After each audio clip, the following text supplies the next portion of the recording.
As I said, today's day 2. I'm hoping that coming off of the very interactive session that we would have had yesterday with all our presenters, bringing in, as I said, their wealth of knowledge and experience to share the content with us. I hope we've been able, since we last met, to digest all that was presented to us. And we're here today excited to get into the content that will be shared with us today. I do know that we have some items or an item rather from yesterday that is still pending, which is the case discussion, which will be led by Dr. Hortensia. So before I invite Dr. Hortensia to lead us with the case discussion that was pending from yesterday, I just want to make a reminder to everyone that if today is the first time that you're logging into the training, your certificate will reflect same. However, if you're here with us day 2, your certificate will reflect that you have been present and participated in both days of the training. Just a bit of housekeeping. I just want to tell everyone, please ensure that your mics are muted to avoid as many disruptions as we can.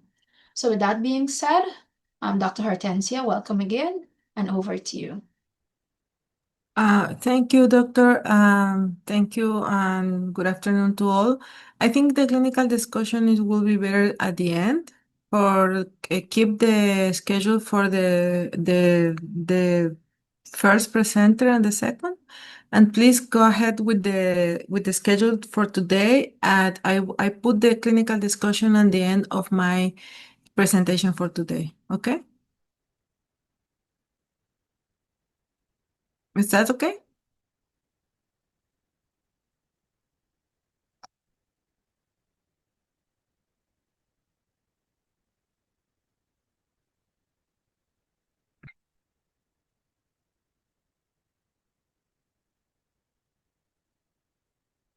Mm.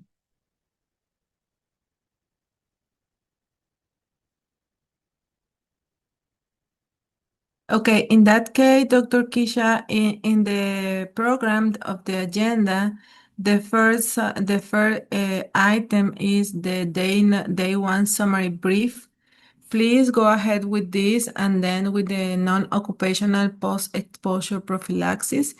Because Sandra have a limited time for today, and the third presentation will be Sandra Jones with the standards tool for monitoring PrEP in the Caribbean, and then I will take with the new WHO recommendation and the clinical discussion. Please go ahead. Yes, by all means. Miss Sandra Jones.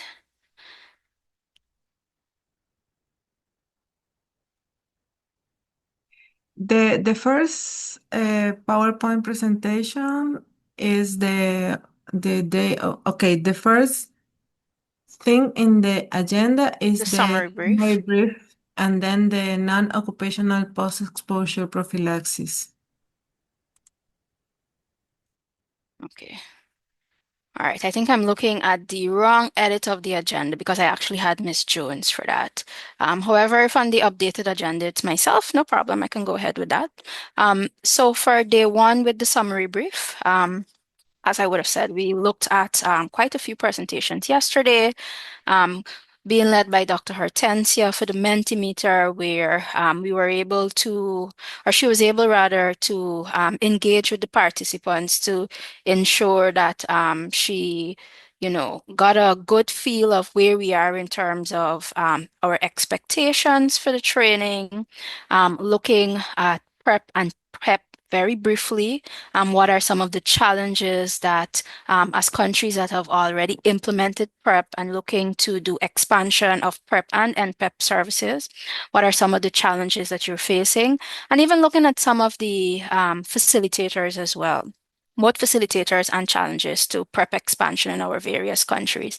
And also, we got to see, based on the many responses provided by the participants, what your basic interests were for the session. So I'm hoping, based on your responses and all the content that you would have received and the various interactions that we would have had, that we've definitely met your expectations. We then had Miss Sandra Jones walking through with the implementation in Caribbean countries, looking at the various challenges and opportunities as it relates to PrEP expansion for the various countries. So looking at the various facilitators and challenges for PrEP at the different levels, whether it be whether it be client focused, at the level of the provider, or even structural levels. We wanted to ensure that while we've already implemented, or many of us have already implemented PrEP services, we want to ensure that during the next phase for the expansion of PrEP services, that expansion can be evidence-based with the best practices, or with best practices rather, coming from the Caribbean countries that are noting success with the implementation of PrEP. She would have also stressed on the integration of PrEP services into primary health care and really advocated for PrEP to be part of a comprehensive package of services where screening and testing and treatment is provided for other forms of sexually transmitted infections.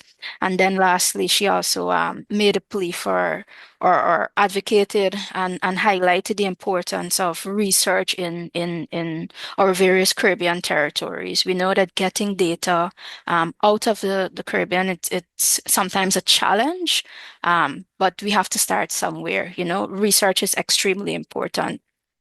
Next, we look at, we had a presentation by Dr. Shiv Das that looked at an overview of oral PrEP, looking at the specific target groups for PrEP implementation.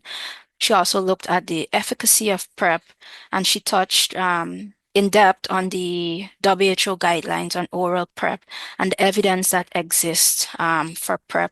So, as I said yesterday, she really highlighted that as part of HIV prevention and the services and commodities that we have available today, one of the most powerful tools would be oral PrEP. So, we want to ensure that our implementation and expansion, as I said, is evidence-based and that the data is really to acknowledge that the data has shaped our guidelines for PrEP implementation and administration, and to ensure that our practice during the provision of this service is most effective.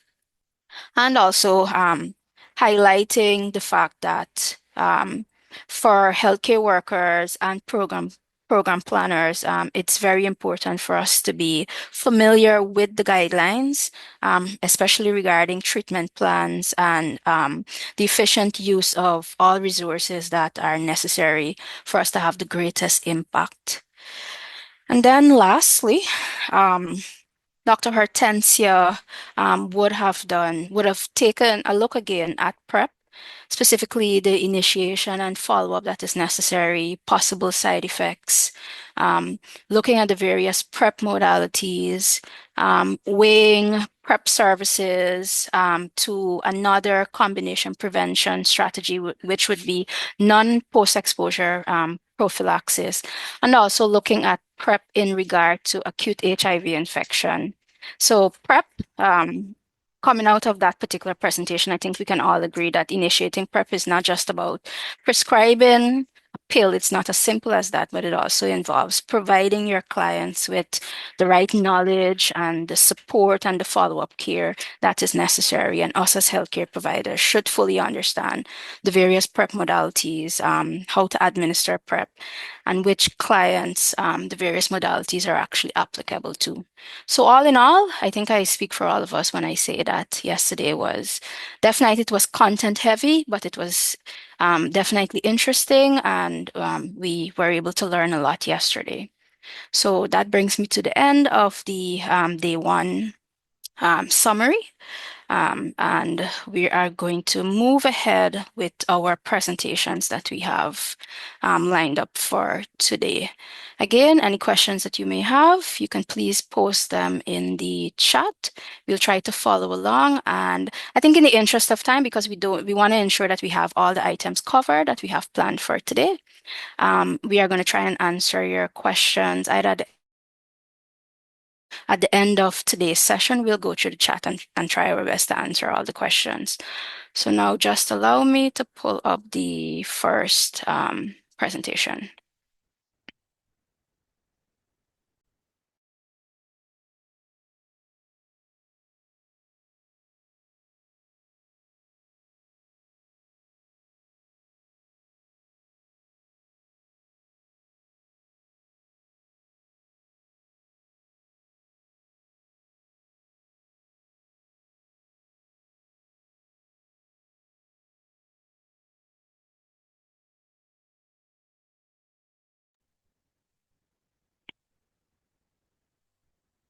Are you able to see my screen? Yes. Yes. Okay, thank you. Okay, so today I will be looking at non-occupational post-exposure prophylaxis as part of, or as one of the strategies rather, included within combination HIV prevention. Dr. Kisha, but it's not in presentation mode. Just a minute. Let me see. Okay, that's okay.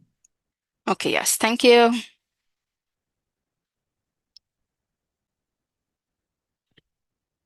Okay, so as part of the objectives for my presentation today, looking at non-occupational post-exposure prophylaxis, we want to see how post-exposure prophylaxis facilitates HIV prevention, particularly as it prevents chronic disease after exposure has occurred.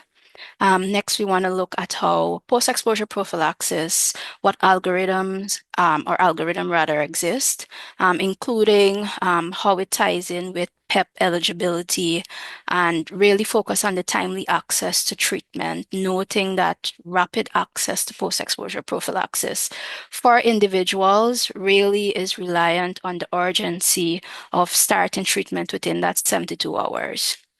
Next, we want to look at focus on high-risk situations. So understanding how non-occupational exposures like sexual assault or other situations involving, let's say, for example, broken skin or mucous membranes where HIV transmission is a risk. So we want to be able to identify where risks are highest or where it exists, where they're highest, and where really and truly PrEP may not be, or PEP rather, may not be necessary.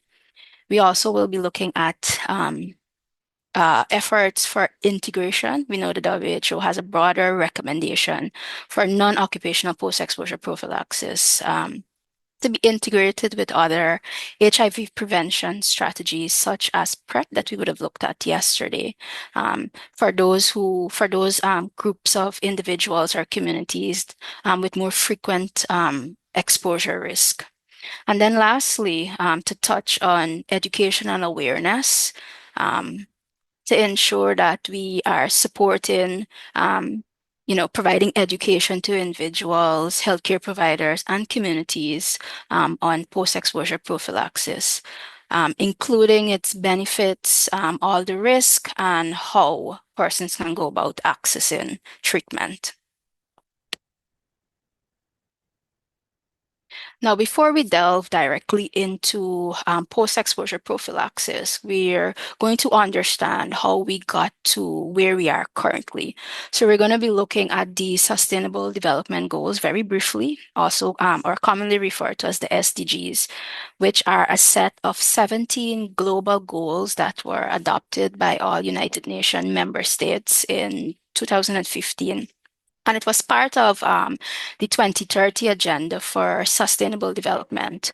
So it's important for us to understand that these goals are interconnected.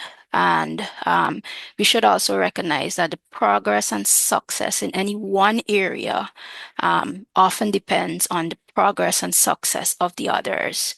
So critical issues covered by the SDGs are, for example, like ending poverty and hunger, improving health and education, achieving gender equality, ensuring clean water and sanitation is present, are available, promoting affordable and clean energy, and also tackling climate change and building sustainable cities and economies.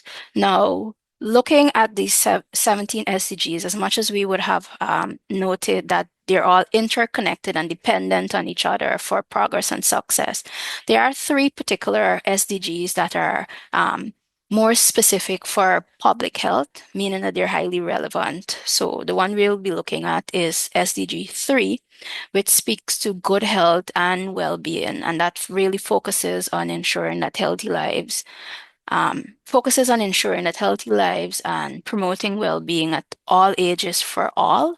And it has within it a target of ending the HIV/AIDS epidemic and basically providing universal care for all. The other goals that are also relevant for public health would be Goal 6, which is clean water and sanitation, and also Goal 10, which is reduced inequalities, which speaks to addressing disparities in access to healthcare and other essential services and commodities within public health. Now, taking a further look at SDG 3, which aims to ensure healthy lives and to promote well-being for all at all ages. One of the most important elements contained within that SDG, an important target or urgent target, is to end the epidemic of HIV/AIDS and other diseases such as tuberculosis, malaria, and other listed communicable diseases by the year 2030, as I would have stated. So we can see that ending the HIV/AIDS epidemic is not just a health priority, but it's also an integral, an indispensable pillar for development across for the various territories and nations throughout the globe. So we are aware that HIV continues to affect millions of persons worldwide, and this is particularly evident in low and middle income countries. So tackling this epidemic and addressing it head on is deeply connected to issues of inequality, poverty, access to healthcare, stigma and discrimination, just to name a few. So achieving this particular target as it relates to ending the HIV/AIDS epidemic, it means tackling HIV through the most comprehensive approach possible and to ensure that the responses that we are executing are very much evidence-based. Now, as I said, contain within or some key strategies for ending the HIV/AIDS epidemic contained within SDG 3. We have here listed prevention, testing and treatment, equity and access, integration with health systems, and community engagement. So I just want to take a quick look at those key strategies. So for prevention, it speaks to basically scaling up access to proven prevention tools as part of our combination HIV prevention strategy. So that includes the provision of condoms, the provision of ARVs under pre-exposure prophylaxis, post-exposure prophylaxis, ensuring that there's the existence of harm reduction services, let's say, for example, for persons who do injectable drugs. As I said, we have testing and treatment, which also falls into part of our prevention strategy as well, because as we're testing and providing treatment is a key prevention strategy as well. So we want to ensure that we expand access to HIV testing and ensuring that all persons that are living with HIV can start HIV care and they are maintained on ART or antiretroviral therapy. It also speaks to equity and access. So key populations, vulnerable groups, we want to ensure that those particular individuals or communities that I would have mentioned, we are aware that they often face barriers due to stigma, discrimination, limited resources. So whatever strategies and health interventions that we are coming up with and we are going to be executing within our communities, we have to ensure that we cater to those particular populations, get the service and the commodities to where it matters most. We also look at the integration with health systems. So we want to ensure that we strengthen our health systems so that HIV services are integrated across the board. So with sexual and reproductive health, TB programs, in countries where there's hepatitis services or services for other sexually transmitted infections. And then lastly, which I think sometimes it's simple to overlook, but it's equally as important, which is community engagement. We want to ensure that we empower our communities and persons living with HIV so that they can play a key role in upping advocacy and also demand creation for service delivery, and also to hold health systems accountable to ensure that the services and commodities that are necessary and that are part of universal health care actually meet to the communities that are in need of those services.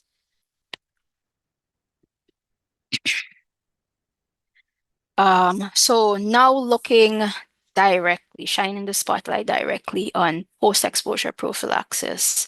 We are aware that it's a vital biomedical intervention that is part of the HIV prevention toolkit, and it should be part of any HIV prevention toolkit.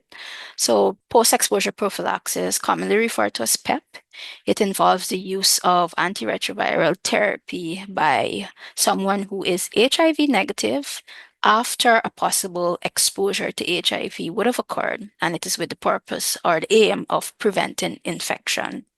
So important to understand is that PEP also serves as a gateway to ongoing HIV prevention. And I know that earlier I would have mentioned that these PEP as a key strategy for HIV prevention. It lends support to the provision of condoms, the existence and provision of PrEP, etc.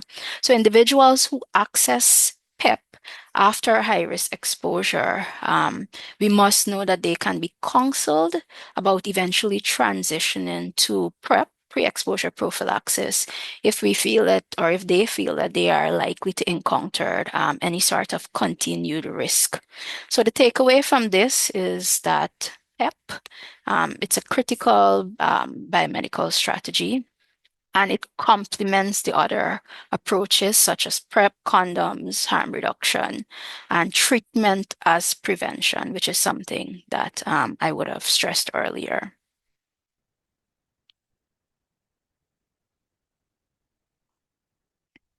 So looking at the definition for post-exposure prophylaxis, Paho would have stated that post-exposure prophylaxis is the short-term use of antiretrovirals, ARVs, to reduce the probability of contracting HIV after potential exposure would have occurred. And this is either, this can either be occupational post-exposure prophylaxis for, let's say, example, be it a work-related accident, or it could be non-occupational post-exposure prophylaxis, which occurs during, for example, unprotected sex, sexual assault, or the use of injectable materials or injectable supplies. Further looking at the definition, I think something that we would want to pay attention to, and I'm going to emphasize on, is that while that's a very, or it could be considered a very simple and understandable definition for what post-exposure prophylaxis is, we don't want to be stuck on it simply because that is the definition. What I'm trying to emphasize is that post-exposure prophylaxis should be an entire service, a comprehensive service that is offered to persons who are most at risk for HIV acquisition if exposure would have occurred. So you see, I have stated here that post-exposure prophylaxis refers to a set of services that are provided to an individual to prevent the transmission following exposure to HIV. So it has to be comprehensive.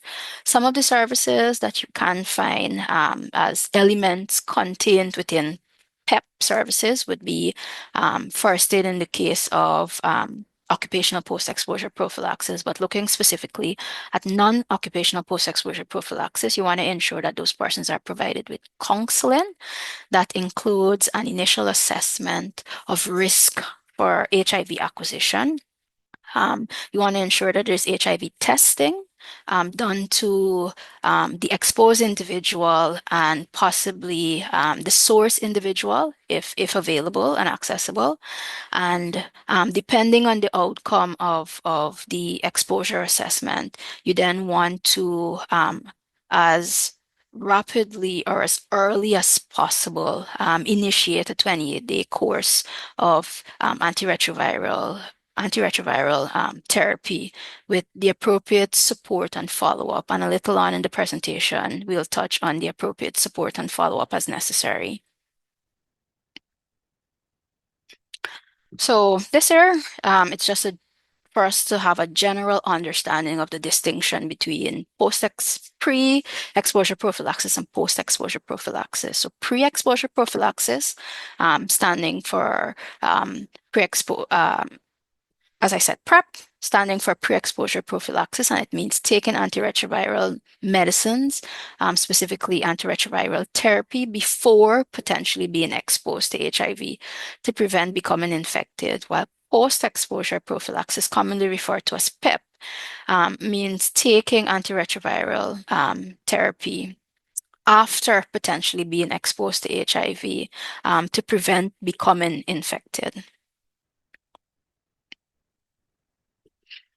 So looking now at the evidence that supports the implementation, expansion, and also the efficacy of post-exposure prophylaxis medication, I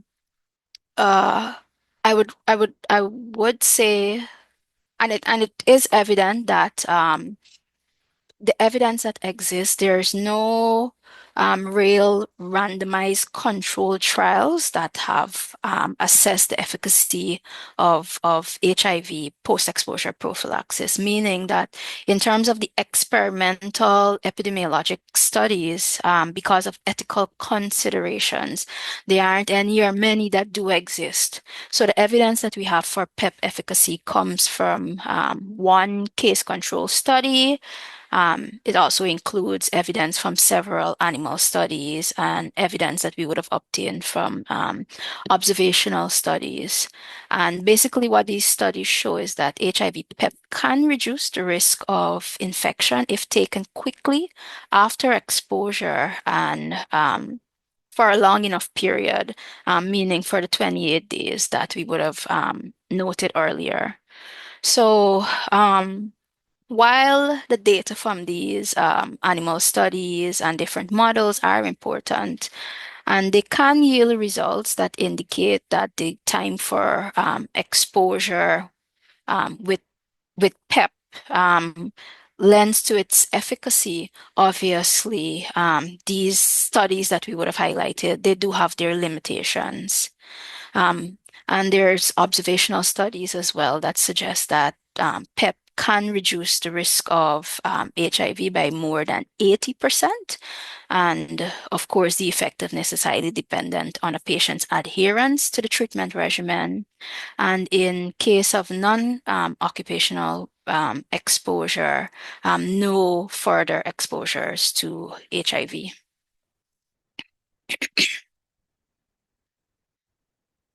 One minute.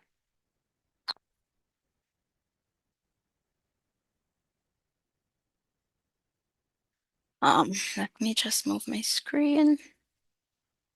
Yes, so I just have here included a few of the studies that I would have made mention of before. We have one here, the US CDC study that would have been conducted in 2016, which was an observational study in populations of gay, bisexual, and MSM men. from the US, Australia, Netherlands, and Brazil, where they would have done observations for just over 1,500 men who were utilizing post-exposure prophylaxis, ARVs, and just over 1,400 of them would have remained HIV negative. And we had documented 48 men that at the end of that observational period would have acquired HIV. Of the 48 persons that recorded a positive, it's further noted that 40 of those cases were HIV infection. The HIV infection was attributed to ongoing risky behaviors after completing their PEP regimen. And about 35 of those 40 cases, seroconversion occurred more than 6 months after starting the PEP medication. So it's a sound conclusion that the infection was unlikely due to failure of the PEP medication or the PEP regimen. And 8 of those cases are or were considered to represent potential PEP failures.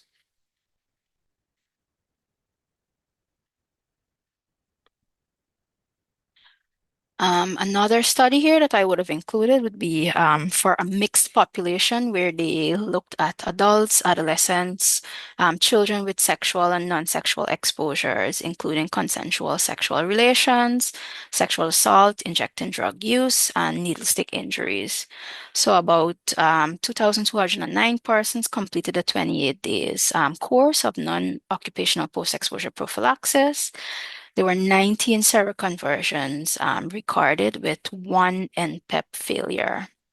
So looking at about 18 of those seroconversions, 19 of them occurred within 6 months or more than 6 months after the NPEP completion with ongoing sexual risk behaviors rather.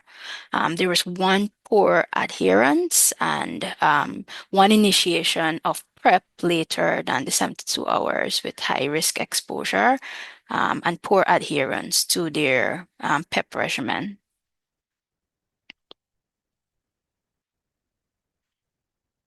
So now taking a look at the risk exposure for HIV transmission, this table basically quantifies the HIV risk per exposure, and it shows which acts are more or less most dangerous, if I can put it that way. So it's useful in PEP counseling just to understand when urgent treatment is needed, when to help patients understand that while not every exposure leads to infection, the risk is definitely never zero. So if we look at the table, you're seeing there first listed for receptive anal intercourse. The average risk per exposure is just a minute, let me see. Aha. It's about 1 to 2%, which if you tabulate it, works out to about one, let's say about on average, 1 in every 70 cases of exposure. For insertive anal intercourse, 0.06%, which works out to just about 1 in every, let's say, 1,600 exposures, 0.1 to 0.2%, so about 1 in every 500 to 1,000 exposures for receptive vaginal intercourse. And then for insertive vaginal intercourse, 0.03 to 0.14%, which works out to about 1 in every 700 to just over 3,000 exposures. We have receptive oral for males, 0.04%, so about 1 in every 2,500 exposures. And then lastly, needle sharing, 0.66%, so that works out to approximately 1 in every 160 exposures. I do have a next table available. Sorry that the bottom is cut off a bit, but I think that's all that I had on the table. It was adopted from a 2016 CDC updated guidelines for ARV PEP after sexual injectable drug use, and other non-occupational exposure to HIV. So it details the risk of HIV, of the transmission rather, of HIV infection following these listed exposures, and how it really varies depending on the type of exposure.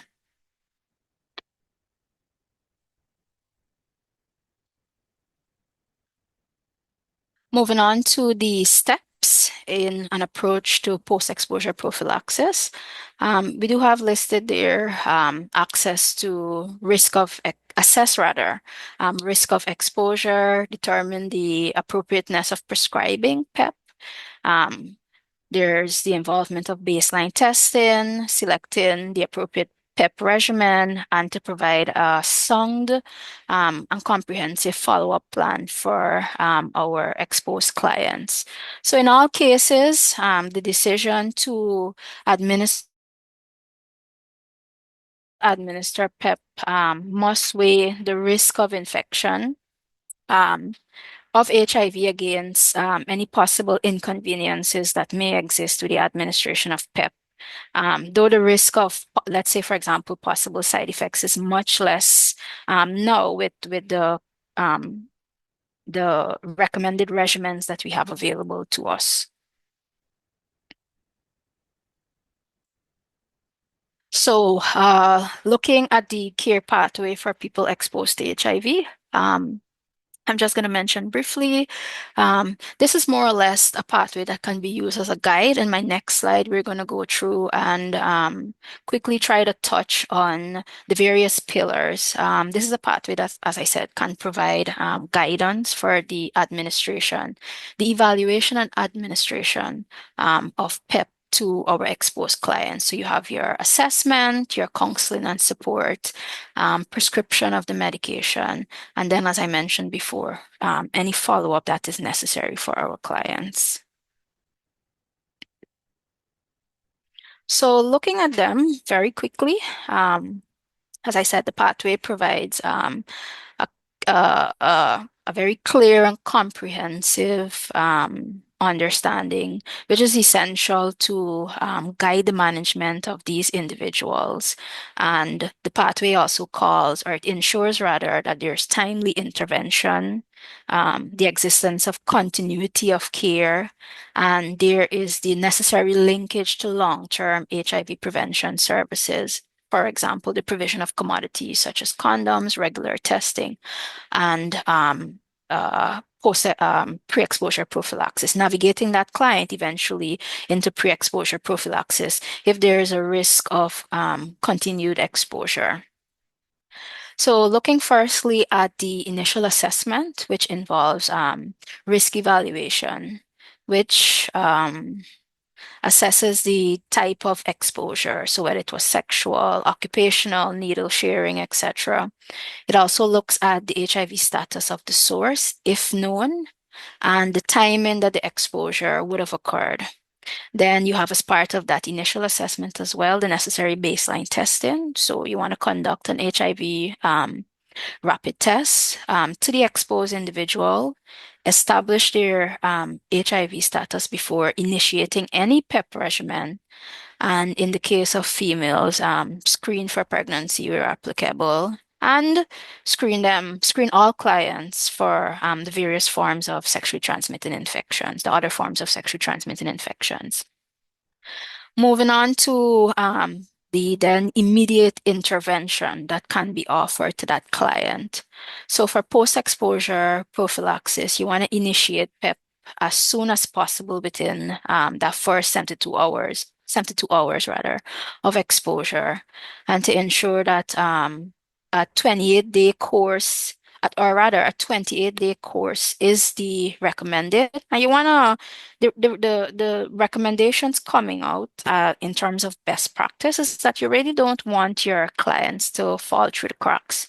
You want to ensure that you offer them a comprehensive package of services for HIV prevention, inclusive inclusive of PEP.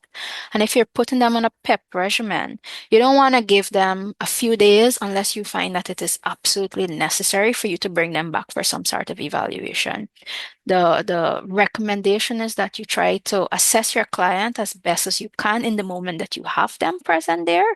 When the exposure is first reported and they're seeking PEP or they're being offered PEP services, and you provide them with their full 28-day regimen.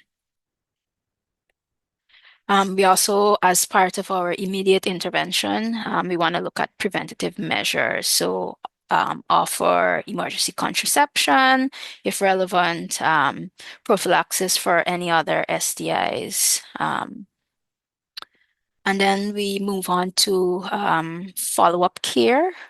So follow-up care basically involves clinical monitoring. So schedule your follow-up visits with your clients to check on adherence, educate them about any possible side effects that may happen, and also keep that channel of communication open so that your client having fully understand what possible side effects may occur, they can seek services or return to you if necessary.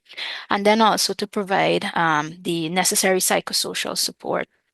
We also want to look at HIV testing. So repeat testing at 6 weeks after PEP would have been initiated, then 3 months, and then again at 6 months to confirm that person's HIV negative status. And yes, offer mental health support. This is especially in the cases of traumatic exposures or in cases of sexual assault. Transitioning to long-term prevention, I would have already touched on linkage to PrEP, and PEP being a gateway to offering other HIV prevention services. So I won't touch on that too much. And also prevention, comprehensive prevention, which I also spoke to earlier. And then lastly, look the necessity of having an integration with broader health of PEP and other HIV prevention services with broader healthcare services. So link your clients to routine healthcare, whether it be family planning, STI screening, mental health services, or even community-based support systems where available, and they should be made available.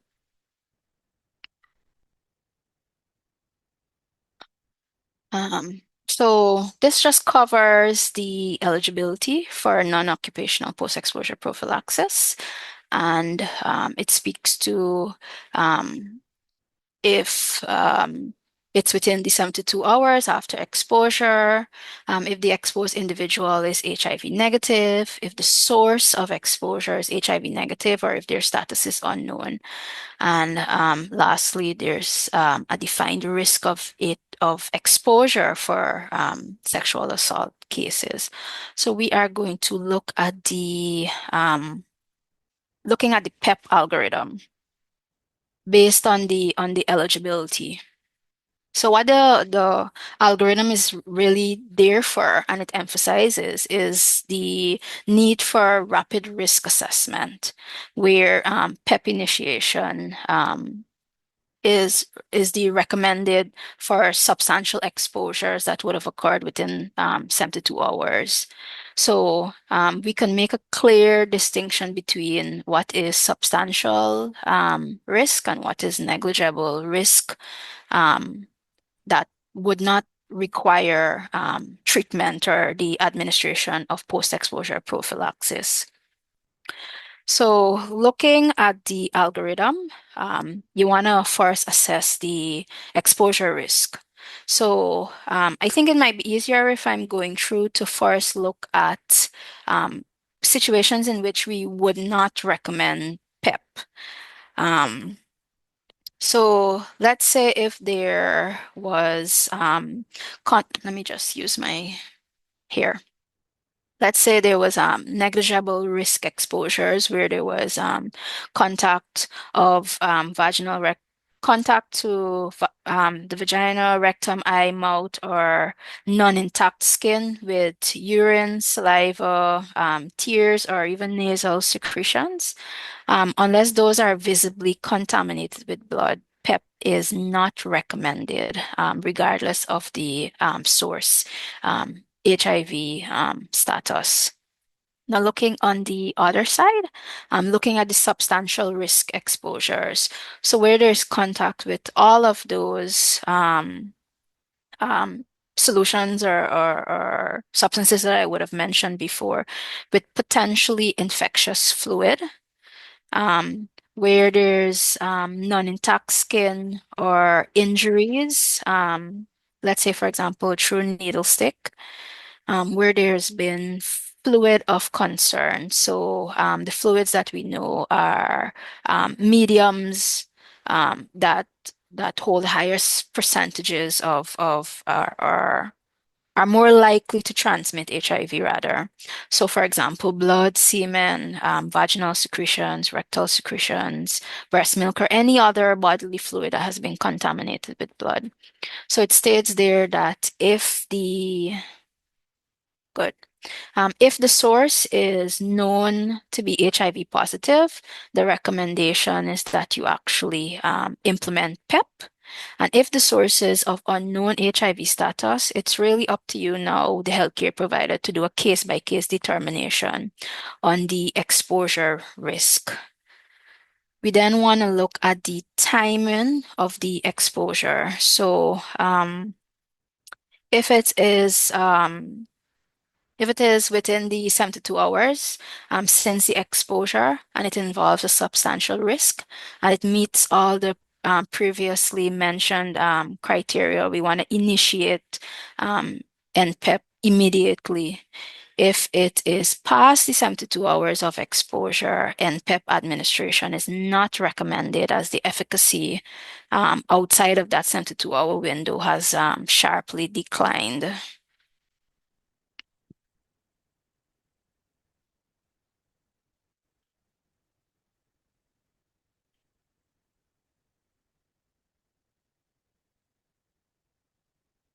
So, in terms of the PEP management, having looked at the eligibility and the algorithm, a few things that are takeaways for us to understand is PEP is effective if given as soon as possible, as I said, within the 72-hour window after exposure. It's necessary for us to assess for PEP eligibility and know the HIV status of our client. HIV testing is based HIV testing rather based on the algorithm should be done to establish the HIV status of the exposed person. Treatment for other forms of sexually transmitted infections should also form part of a comprehensive PEP service that is being offered to our clients, and in cases where applicable, emergency contraception.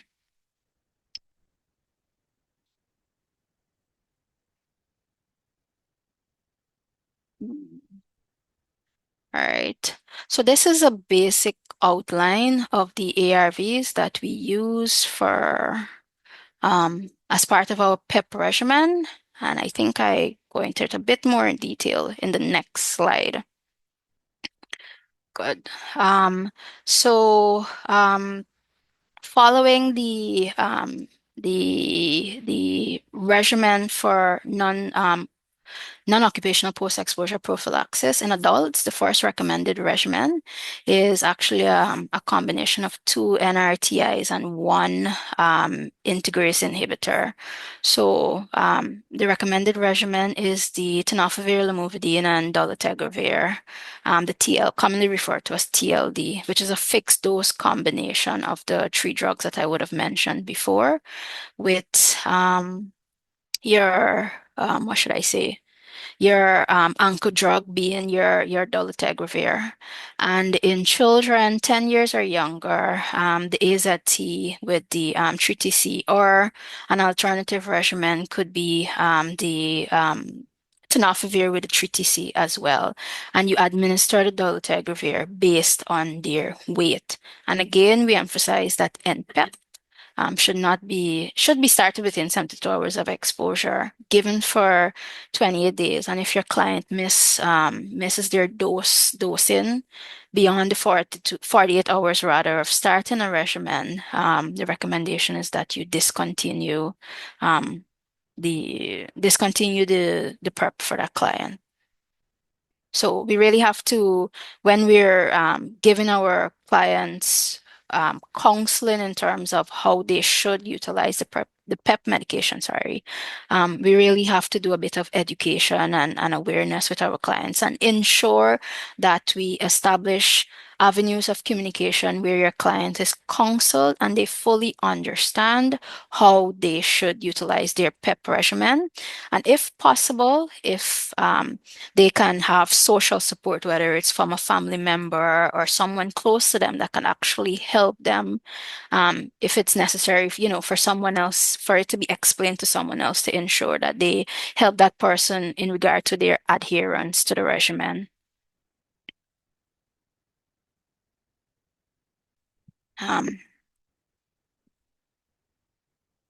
This again, with some key recommendations, I want to look at, let's say, for example, point 2, where it would have been stated for adults and adolescents, the regimen being the TDF with the 3TC, which is recommended as the preferred backbone regimen.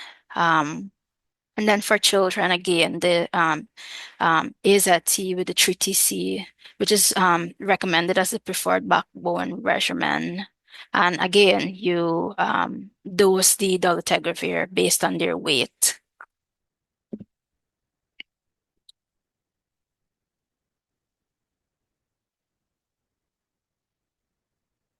Coming out of this particular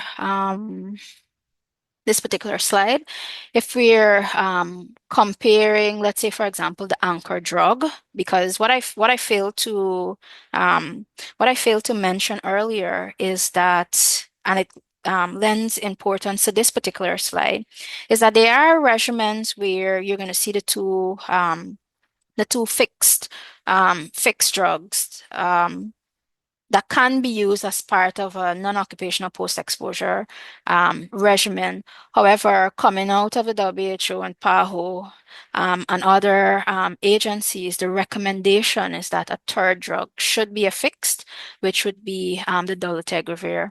So looking at this particular table, if we take a closer look at the dolutegravir in comparison with other drugs that could be used as a third drug, we can note here that the dolutegravir appears to be, or it is rather, the best option as a first drug for the third drug being added to your regimen.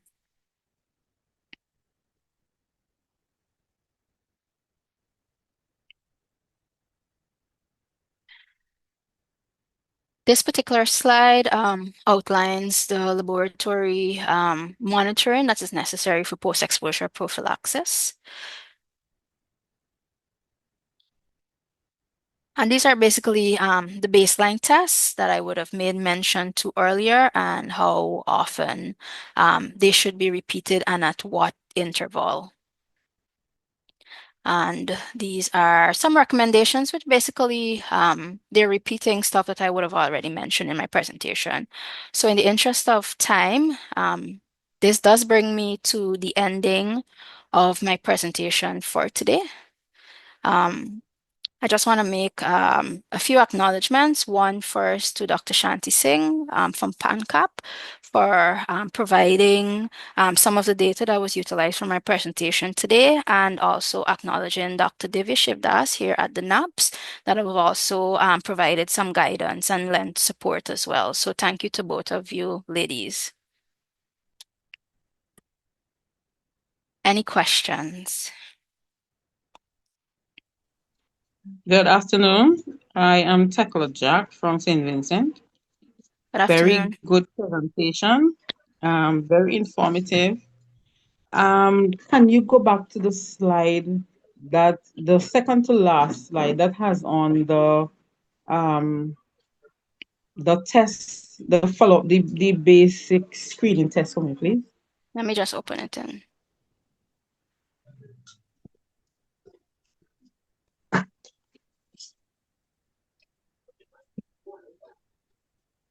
Is this a slide? Yes, I think it's this one. I'm not seeing HTLV there. Is there a reason for that? Oh. I wouldn't, not that I'm aware of. However, you are going to find that based on the resources that are available to the various countries and at the various levels that offer laboratory services, if it's available, it should be included. You should try to have the screening for the other types of infection to be as comprehensive as possible. So it wasn't with any particular intention that it was left off of this particular slide. If it's available, Okay. you can include it as part of your battery of testing that you're going to be offering to your clients for PEP. Okay. Thank you very much. You're welcome, dear. All right then. Let me just come out of presentation mode because I think someone has their hand raised. I'm going to take about 2 more questions because, as I said, I know I went over my time and I apologize for that, but I don't want to rush anyone, but I know we have other presentations. So let me just go into the chat. Okay, someone said that they wanted to ask the same questions. Yes, the slides will be shared. And yeah, Dr. Hortensia spoke about the clinical discussion at the end. So again, I don't want to rush anyone. However, if you have any other questions related, go ahead. Good morning. This is Hope Amadi from Belize. I have a question regarding to the presentation in terms of adherence to the medication, to the PrEP, and keeping to the medication. Unlike, just like when we are talking to patients regarding to antibiotic medications, and making sure you keep to the timing and, making sure you finish the regimen. Is it the same?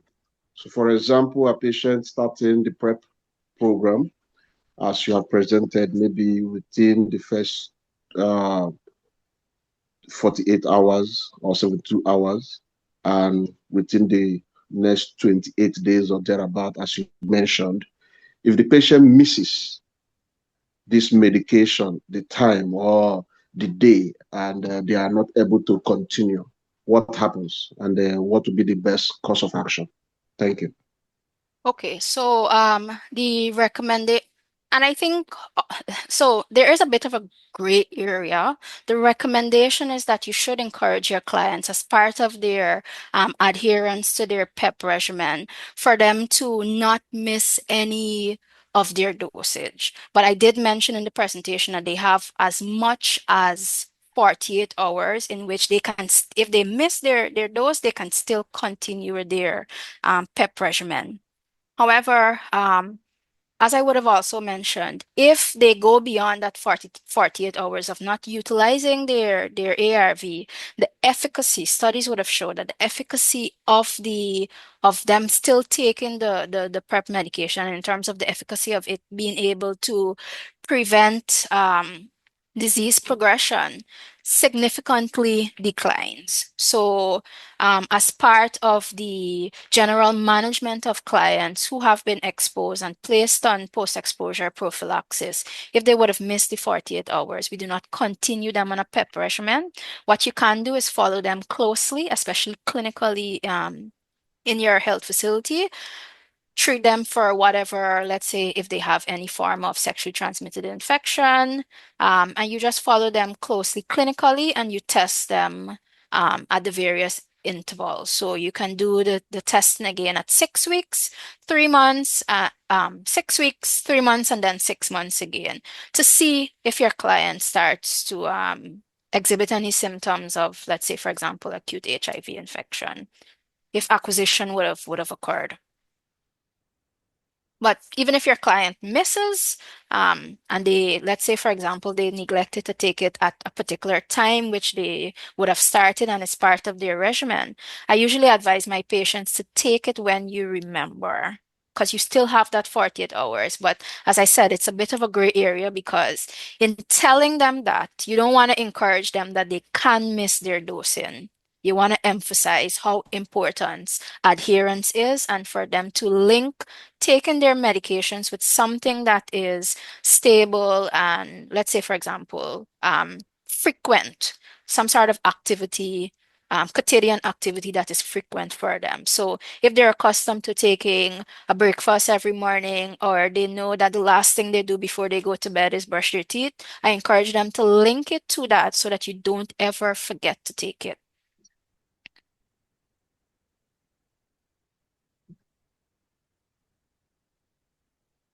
Okay, thank you very much. Any other questions? We're going to see to answer them at the end. And I would now like to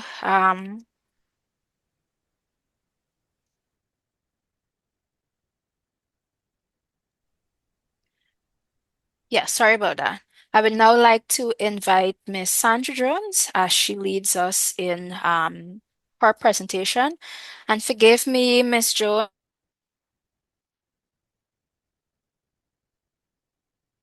for monitoring PrEP in the Caribbean that you're going to be presenting on now.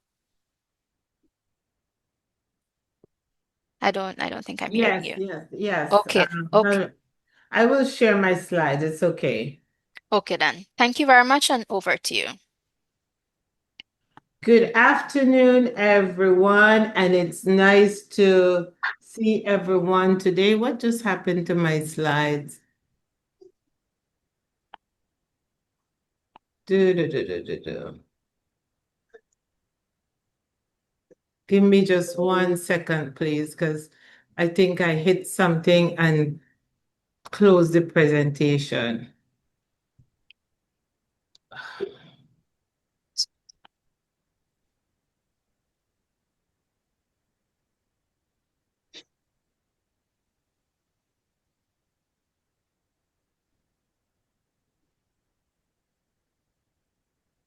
Okay, so we are back up and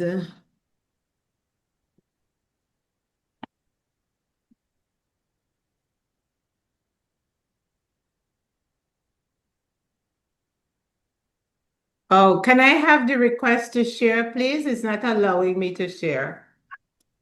Let me see. All right. So I clicked on something else there. I hope that helps. If you can probably try now. Sandra, but you are co-host. Not You allowing me to share. I just mm. You want to share your PowerPoint presentation? okay, you could share the last one I just sent. The last one, okay. Not the first one, but yeah.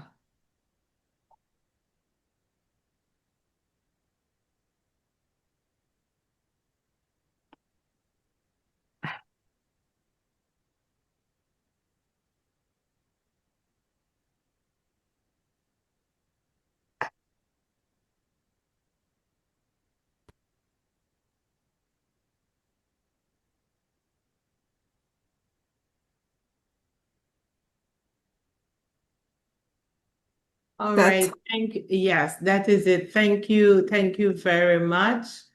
Um, And I am so happy and I'm thrilled and excited to see that we still have a large number of persons that are connected here today. So it's good that we could actually continue this training. Oh gosh, this.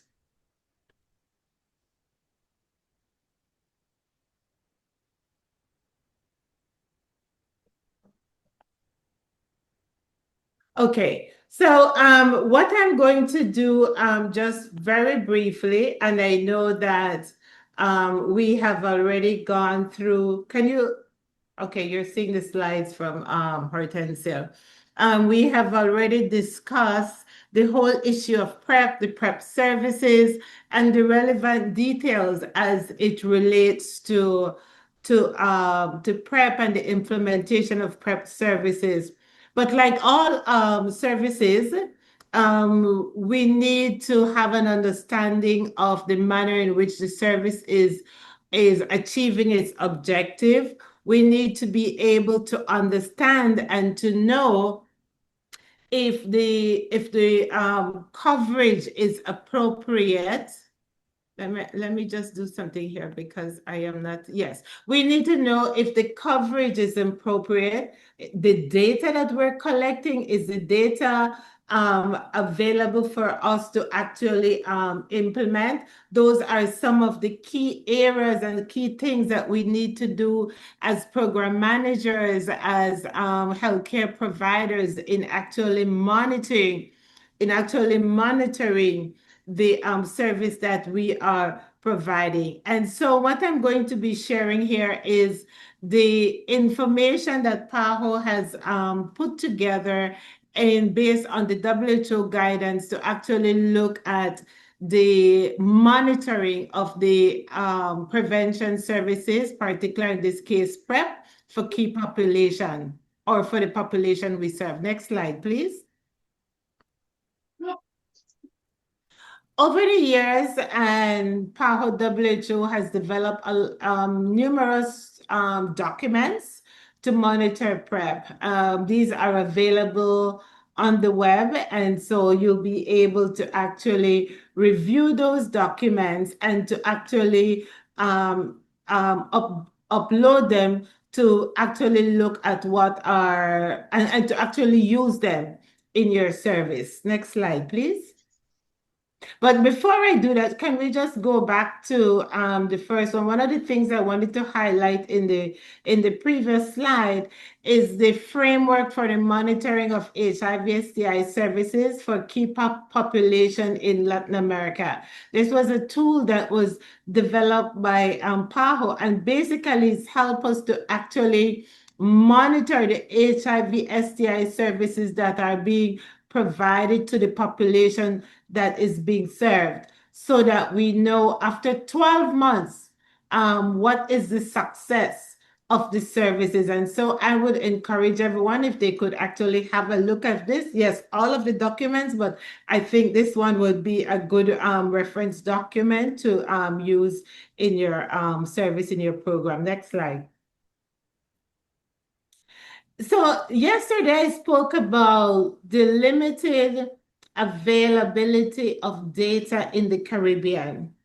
And one of the things that was done through PANCAP, I think it was 4 years ago, and was updated last year, was the development of a generic guideline for PrEP, as well as the tools, standardized tools that countries can use as they implement their PrEP service. And the standardized tools actually was supported by Barbados, because they have started implementing PrEP since 2018. And so some of the tools were adopted to ensure that it was linked to what the most recent WHO guidelines for PrEP was saying, and the essential data that is actually needed. I have put here on this slide the links that you could go and update you could download the guidelines. The idea was that having the generic guidelines, countries who do not have to overburden themselves to go and develop a PrEP guideline. A clinical guideline will remain the same. And so it is available, and countries can just add and include their standard operating procedures. So it was done to make life a lot easier for countries. And the same guidelines was also adopted. And so this is also being used well, I say maybe being used, but it was also adopted for the Eastern Caribbean countries that had embarked on the implementation of PrEP under the Global Fund project. Now, having said that, I highlight here I will just share some of the tools. One of the first tool here is on this slide is the screening form. And it is anticipated that from this screening form, very key information can be obtained, which will basically help and feed into some of the monitoring indicators that I will get to in a while. And as I said, these are standardized forms because we are hoping that the data could be collected in the same manner across the country so that the data can be analyzed for the region on a whole. Next slide, please. And then there is the clinical follow-up form. And as I said, this also highlights some of the critical information that will be needed. I'm not going to spend so much time on this. If you go to the website, you'll be able to actually look at the form and look at it in details.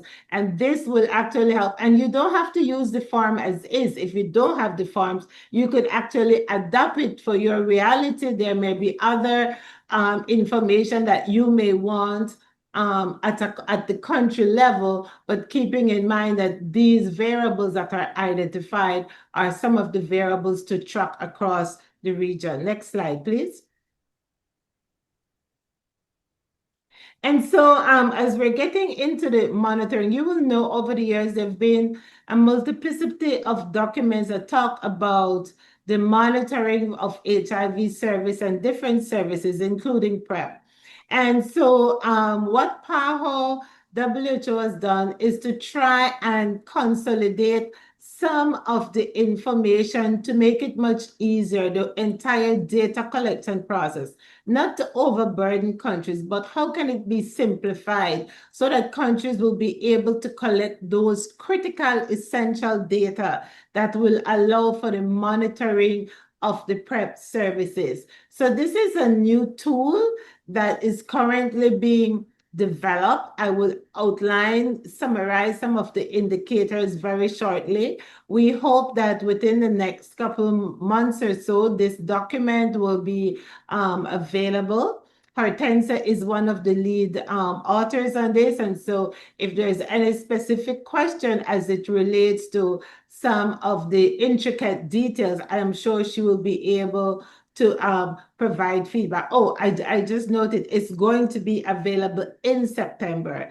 And so this take all the indicators that are available, and we have a compendium of 7 indicators. And these indicators also, we advise countries as they're developing their Global Fund project. These are some of the indicators that they may want to look at and utilize to monitor their PrEP services, which is being implemented on the PrEP. Next slide, please.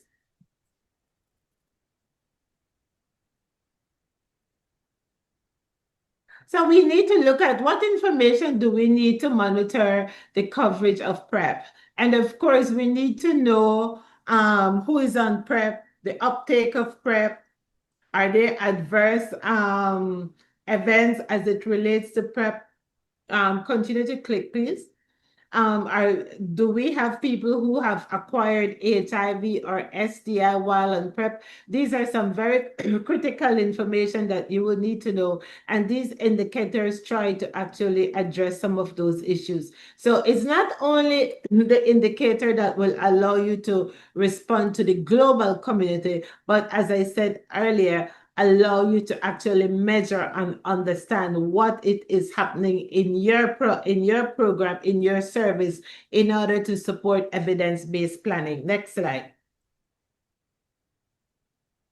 So, but before we look at the entire indicators, we have to analyze the risk assessment for HIV infection. We have to understand the risk of HIV. And so the first form that I really showed, that screening form, it actually allows for the collection of information based on risk, because not everyone will come out and say, this is my risk, but based on the information that you capture from them during that initial screening, you'll be able to actually, at the end of the day, analyze that information to determine the risk. And so we all know that this substantial risk comes from multiple sex partners with or having sex with or without condoms, STIs, previous use or requested PEP. You may have somebody over and over coming for PEP, and if they're constantly requesting PEP, and I'm talking about PEP as a result of consensual sexual sex, then there may be a need for that person could be a good candidate for PrEP. Sexual partners, do they have a sexual partner and they are not, they are, the sexual partner may be positive for HIV, but this partner is not sharing of needles. We know that's not a big issue in the English-speaking Caribbean, but we know it's a high risk. Or people who actually request PrEP. Next slide, please.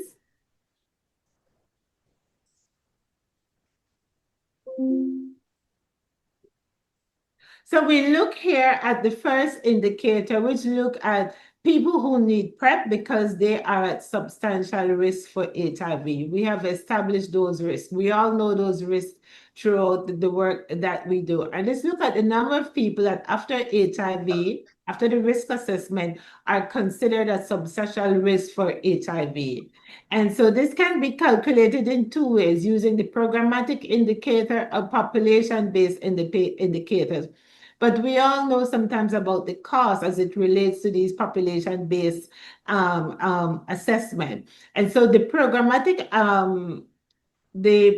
indicator here is the number of people who receive a negative HIV test during the reporting period. And for most part, the reporting period is 12 months and are considered to be at substantial risk of acquiring HIV.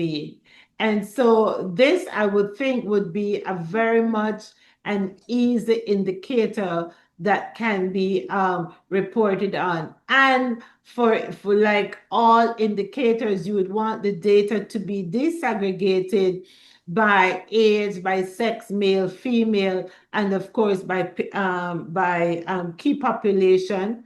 And of course, sometimes what we do not do at country level is to disaggregate the database on the geographical area that a person lives, because that also helps to actually give a lot of information if you want to do a deeper dive as it relates to the analysis. Next slide, please. And then this indicator here, as I said, these are 7 indicators. This is a coverage indicator, which look at the number of people who receive PrEP at least once during the reporting period. And this numerator is, it's collected based on the prescribed or dispense form for PrEP. And so this, I think, also is a very much easily accessible indicators, providing there are mechanisms in place that will be able to collect this information, focus on the number of people who are on PrEP. And so this is a programmatic, the indicator where the numerator is the number of people who receive a negative HIV test during the reporting period and are considered to be at substantial risk at acquiring HIV. And there again, it would be good for us to have some level of feedback as to what individual things. I don't know what's happening. Why you're not getting to see it? Somebody mic is open. As to the usability and if these indicators would be easy for countries to report on. Next slide, please.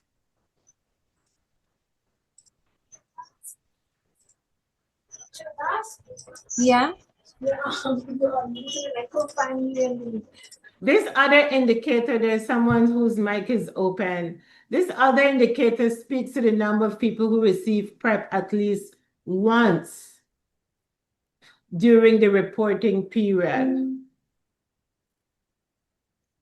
And PrEP covers, so the total sum of the volume of PrEP products dispensed for each PrEP clients during the reporting period, and perhaps maybe Hortensia, if you'll be able to actually perhaps go into more detail in relation to this particular indicator, because we want to look at the dispense, the volume, and how this can be reported. And here again, one of the good, this is a programmatic indicator that you'll be able to collect based on what you are reporting. This also can be done through a population-based, no, not population-based, sorry. So this is something that you'll be able to actually review and to identify the manner in which this can be reported on. And I will ask Hortensia at the end if she could elaborate further on this indicator. May I have the next slide, please? And the percentage of key population who started PrEP prophylaxis and abandoned because of adverse effects. And the indicators for the numerator for this is the number of persons who received PrEP, who discontinued or interrupted it due to serious associated toxicity during the reported period. And this is a key indicator that as persons are on PrEP, and hopefully as the services are scaled up and more people on PrEP, we would want to actually track what is happening at the local level. Next slide, please. And by extension, the regional of the Caribbean. Next slide, please. Incident HIV infection per 100 years of follow-up on PrEP failure. And this one, we're looking at the number of people receiving PrEP testing who test positive for HIV during the reporting period. Also, again, we would really want to hear what is the relevance and the ability of you to actually collect this information. Next slide. And I think we have one more. Oh, so those are very quickly a summary of the indicators that we are proposing. These indicators will be released shortly, but having the indicator is just one thing. But analyzing the data and sharing the data with users and producers of the data so that the data can be used in a manner for evidence-based planning and to strengthening the service is very critical. And so a very nice way to show the PrEP indicators, if you're doing it as a facility level or also at a national level, is to analyze the data and have it to reflect that those persons who are in need, people who identify people in need of PrEP, those who are the people in need and who receive the PrEP, the people who in need and continue to be on PrEP. And of course, at the end of the day, you'd want to actually say, what is the HIV situation of those persons and also STIs of those persons who have been on PrEP for a period of 12 years. Next slide. And this is the end of the slide on the indicators. As I said, these are very new. It's fresh off the press. It will be coming soon. Any additional questions as it relates to the indicators, I will yield to Hortensia, because she, as I said, is one of the key authors in putting this together. So thank you very much.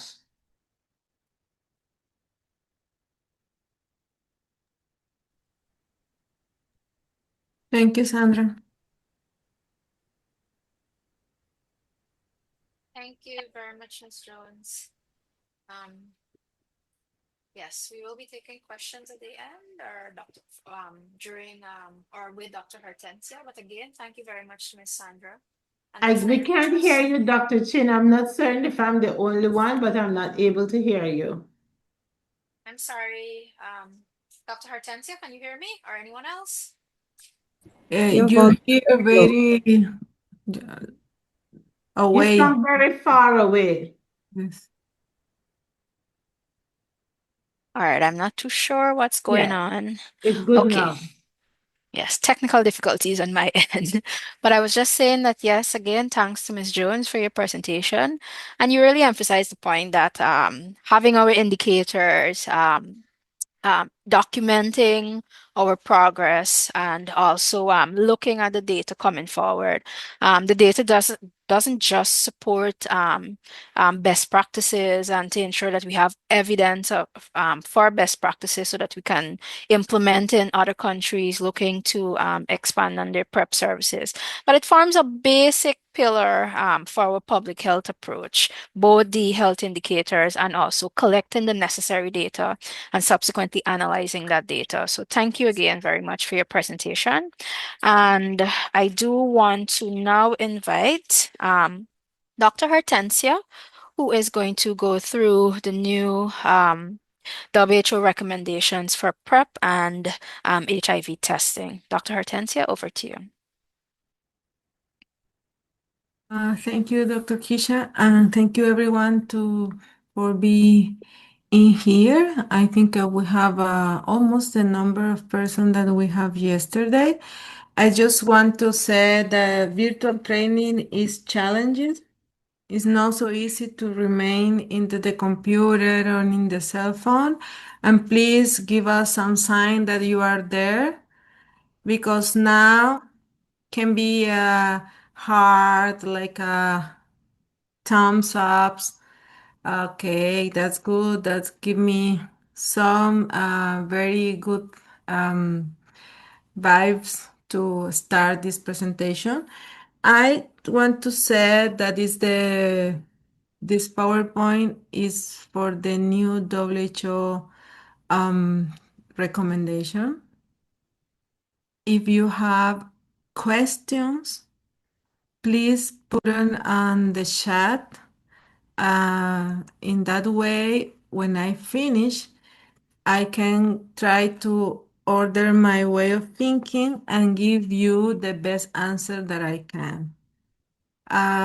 This is based on the new WHO recommendation for pre-exposure prophylaxis and includes some HIV testing recommendation in the context of long-acting injectable for PrEP. We talked since yesterday about the prevention and the pre-exposure prophylaxis like a tool for reduce the new HIV infection. And we also talk about the needs of testing to start the pre-exposure prophylaxis or the post-exposure prophylaxis. We talk about the HIV rapid test, like the gateway to enter to the continuum of HIV prevention and care. But we know the ideal prevention journey is like, okay, the people come, we make the voluntary counseling testing and we have the result, and this result can be negative or reactive or not reactive. And if the person is the client is HIV negative, okay, we talk about substantial risk, practice. We talk about sex. We talk about a lot of things that we, together with the client, are agreed to start the PrEP and give them the bottle for start the daily or event-driven PrEP accordingly to the group population that this client belongs. And in the ideal prevention journey, this client come in 1 month and we test again for the HIV. We perform an HIV rapid test, and this test is HIV negative or not reactive. And then we can give to the client more bottles and make appointment for quarterly refills and visit, or in the best word, we can give the client differentiated delivery service, and this bottle can give them more close to their homes, or communities organization can support the implementation. And in the in this ideal prevention journey, the client stay on PrEP and HIV negative forever.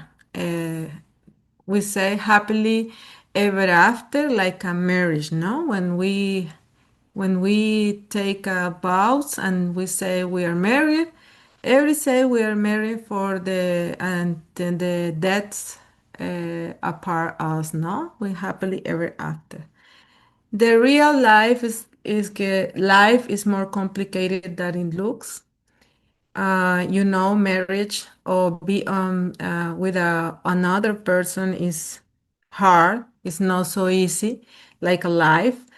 And when we start PrEP, um, the client can have problems to coming back to our service, or the client miss some dose or split pills, or the access to the service is not available when the people come because the attention time is not so flexible. For example, our center of care open for, I don't know, maybe 8 a.m. or 7 a.m. until 3 p.m. or 4 p.m. or 5 p.m. But this is the exact time that majority of the clients work. They need to ask for permission to go to the service. And it's not so easy for the client explain to the boss, I need to go to the clinic for receive my pre-exposure prophylaxis or my HIV test, because we know there is a lot of stigma and discrimination in our cultural context, and it's difficult. People can make it to the clinic, stop or take a long break, and stay on PrEP and HIV negative forever is not so easy like that we are planned. Sometimes risk period change, again restart PrEP, people stop PrEP and restart PrEP, and this is life. And for that reason, the WHO recommendation for differentiated and simplified pre-exposure prophylaxis for HIV prevention is trying to answer this question. How do we close the gap of people accessing prevention service? We need to promote effective and consistent use of oral PrEP. We need to maintain the quality and safe service and support the achievement of national, regional, and global goal. But we need to do this in a way that the service are close to the people, are demedicalized, and in a comprehensive way to give them more opportunities to receive another service beyond the PrEP. Also, we need to talk about task shifting. We need to encourage to the community to participate in the response. We need to work in demand generation and also increase the PrEP options that are available to sexual active individuals. At the present, we seek to offer many options. In the pipeline are so many things that are ongoing, like a oral pill for monthly or trimestral, vaginal gel for prevent HIV acquisition, vaginal ring impregnate of antiretroviral medicines in order to prevent the HIV acquisitions. Also, for example, enemas with tenofovir. This is because between in the communities, in the key population, enemas for having sex are very infrequent, and the investigator tried to give them the best opportunity to the people to use enemas before the having sex, including the tenofovir like a way of prevent HIV. That was something that presented in the IIS in the past year. It was surprised me because the compliance and the preference for these people for enemas with tenofovir was very high. It was a very small group, but it was very high. Also, intramuscular injection or microarray patch, subcutaneous injection, or implant with antiretroviral are in the pipeline. In different moment of the time, are sometimes are in preclinical, other are in phase 1, in phase 2, another are in phase 3, 3B, and 4. And the include a lot of antiretroviral like islatravir for oral monthly pills, lenacapavir that is including the new WHO recommendation, and also cabotegravir intramuscular that I said yesterday. Cabotegravir was included in the WHO recommendation in 2022. The problem is that we still today we can access to generic product for cabotegravir. We have information for the implementation studies that in our region, in our case is Brazil. Brazil have a very big implementation study for Cabalay for HIV PrEP among adolescents. This including men who have sex with men, non-binary, and trans people between 15 or 19 years old in Brazil, because this is the range, the age range that is most common the new HIV infection are occur. In this case, they offer to the young people the opportunity to start on PrEP Cabalay or oral PrEP, and then they can decide. The PrEP 1519 is now terminated because this all situation from fund. But we have a lot of information from this study because it was young people, and we want to know if the preference of the people are oral PrEP or long-acting injectable. And for example, in this case, when you offer to the young people, you want to use oral PrEP or CAP-LA, almost 70% of the people choose oral PrEP. And then 31% of the people choose CAP-LA. And the 2 months later, the people who are making this implementation study give them another opportunity for the young people to choose, switch to oral PrEP or switch to Cabalay. Within the group with oral PrEP, 25 decide to switch to Cabalay, and in the group with Cabalay, 2 people switch to oral PrEP. Finally, 60% of the people stay in oral PrEP and 40% of the people stay in cabotegravir long-acting. The main reason for choosing long-acting for this population was not need to worry about taking pill, better than taking daily medication. One of the biggest answer was no carrying medication, because we need to remember that this is young people that probably they don't disclosure to their parent that they are having sex. This is the way that implementation occurred. when the people come and to the enrollment, make the laboratory, apply the medical consultation or the assessment, PrEP eligibility assessment, and self-collection of anal and oral swab for STIs, and prescription for analgesic because the cavale injection is painful.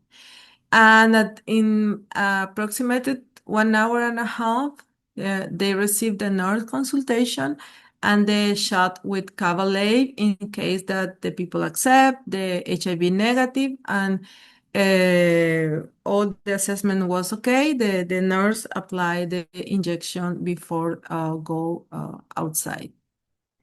This is one of the thing that I want to explain for cabotegravir long-acting.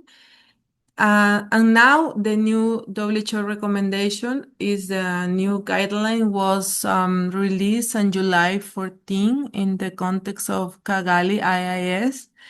The guidelines of lenacapavir for HIV prevention and testing strategies for long-acting injectable pre-exposure prophylaxis.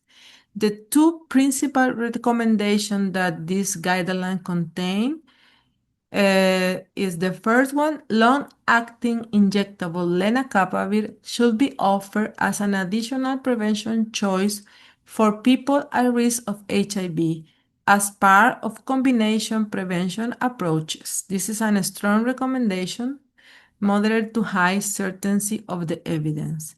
And the second recommendation that is new is the rapid diagnostic test may be used for HIV testing for initiation, continuation, and discontinuation of long-acting PrEP.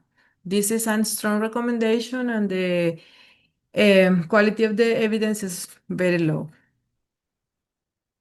What is lenacapavir? Lenacapavir is a novel capsid inhibitor from the in HIV.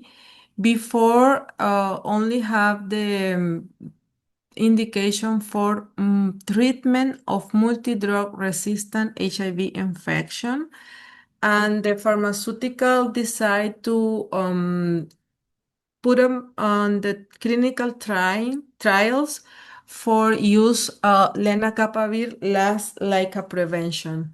Until recently, its use as prevention was only theoretical, but the pharmaceutical designed 5 studies named Purpose 1, 2, 3, 4, 5, 3, 4, and 5. Until now, we have the result for the Purpose 1 and the Purpose 2. Purpose 1 include cisgender adolescent girl and young women in South Africa and Uganda. And the Purpose 2 include cisgender male men who have sex with another man, transgender women, transgender men, gender non-binary, and in the US, South Africa, Peru, Brazil, Mexico, Argentina, and Thailand. Purpose 3 will be an US for cisgender women. Purpose 4 will be for US people with a user of injectable drug user. And Purpose 5 will be in France and the United Kingdom. In the new WHO recommendation that I said before, lenacapavir should be offered like a choice for people who has risk, like pre-exposure prophylaxis. The evidence that support this recommendation coming from the Purpose 1 and the Purpose 2 trial. The Purpose 1 trial was a study including adolescent girl, young women in high HIV risk. 5,345 participants were randomized in 3 groups, including lenacapavir subcutaneous injection. Lenacapavir is given every 6 months, plus placebo for oral PrEP. Group B was daily oral tenofovir, alafenamide, and tricitabine plus placebo lenacapavir injection. And the group C, it was daily oral tenofovir disoproxil fumarate plus entricitabine plus placebo lenacapavir injection. Now they are comparing the lenacapavir with the oral PrEP, but in the three group, everyone received some oral pills and some kind of injection. Even it can be lenacapavir or can be placebo, because it was randomized and double blind for the participants, for the researchers. The result for this purpose one is lenacapavir shows significantly lower HIV incidence versus background and both oral PrEP arm. High efficacy despite oral PrEP adherence challenge, because we need to take note that none of the improved compliance for oral PrEP was applied in neither of the groups. A total of 55 women acquired HIV across the both group, the tenofovir disoproxil fumarate and tenofovir alafenamide arms, and zero infection was presented in the arm of lenacapavir. For that reason, HIV incidence rate was calculated for the group 8, zero infection per 100 person year. For the group B, which is a tough 2.02 infection, and for the group C, 1.69 infection per year. It's no different between the group B and group C, between tenofovir alafenamide and tenofovir disoproxil fumarate. No difference in the adherence and the compliance, and no difference in the adverse effect. The adherence was most of the 90% of time injection, and the oral adherence substantially lower in both groups. The conclusion was twice yearly lenacapavir is safe, effective, and overcome oral PrEP adherence barrier. The mostly mild moderate injection site reactions was the most frequently, and no major safety concern in this case. This purpose one include, like I said, just adolescent girls and young women with HIV high risk acquisition. For that reason, this is some summary that was the trial was made, the comparison between the lenacapavir and the TAF and the TDF, because this clinical trial has had three groups. In order to include more key population, a more diverse population, the purpose two was designed randomized double-blind active control lenacapavir versus tenofovir disoproxil fumarate to entricitabine, and include more than 3,000 persons, cisgender men, transgender women and men, and gender non-binary person. At least the median age was 29 years old, and 22% of the people have gender diverse. They were randomized in a 2-to-1 ratio, just two groups, because they decide not make more tough, because the difference between TAF and TDF was not significant statistical significance. And the group 8 include lenacapavir subcutaneous injection twice yearly plus placebo. And the group B, on the contrary, received the oral PrEP plus placebo lenacapavir injection. The efficacy in these cases was for lenacapavir 0.10 HIV infection percent people per year, 2 cases of infection with lenacapavir group, and 9 cases in the group of oral PrEP. That means an efficacy of 0.93 percent person years. They make some at the beginning, they test and they have more than 4,000 people, and they test include some background HIV incidents that the 2.3 HIV cases for 100 people for years. It's a big impact on the compliance because the injection, the adherence of the people was most of the 90% on time. In the group of oral PrEP declined from 82 to 62 adherence at 1 year, and all the oral PrEP infection was linked to low adherence. Uh, in the case of the seroconversion in the group for lenacapavir, I need to set the two persons that acquire HIV uh, have a good compliance from the injection. No, it's not adherence related problem. These two persons have the N74D mutation in the virus, and the implication for this result as long-acting injectable PrEP overcome adherence barrier and show superior HIV prevention efficacy. These two clinical trials are now published. I will give with the presentation, with the PowerPoint presentation, I also will share the original, the complete article if someone want to read it completed. This is available. I will share with you.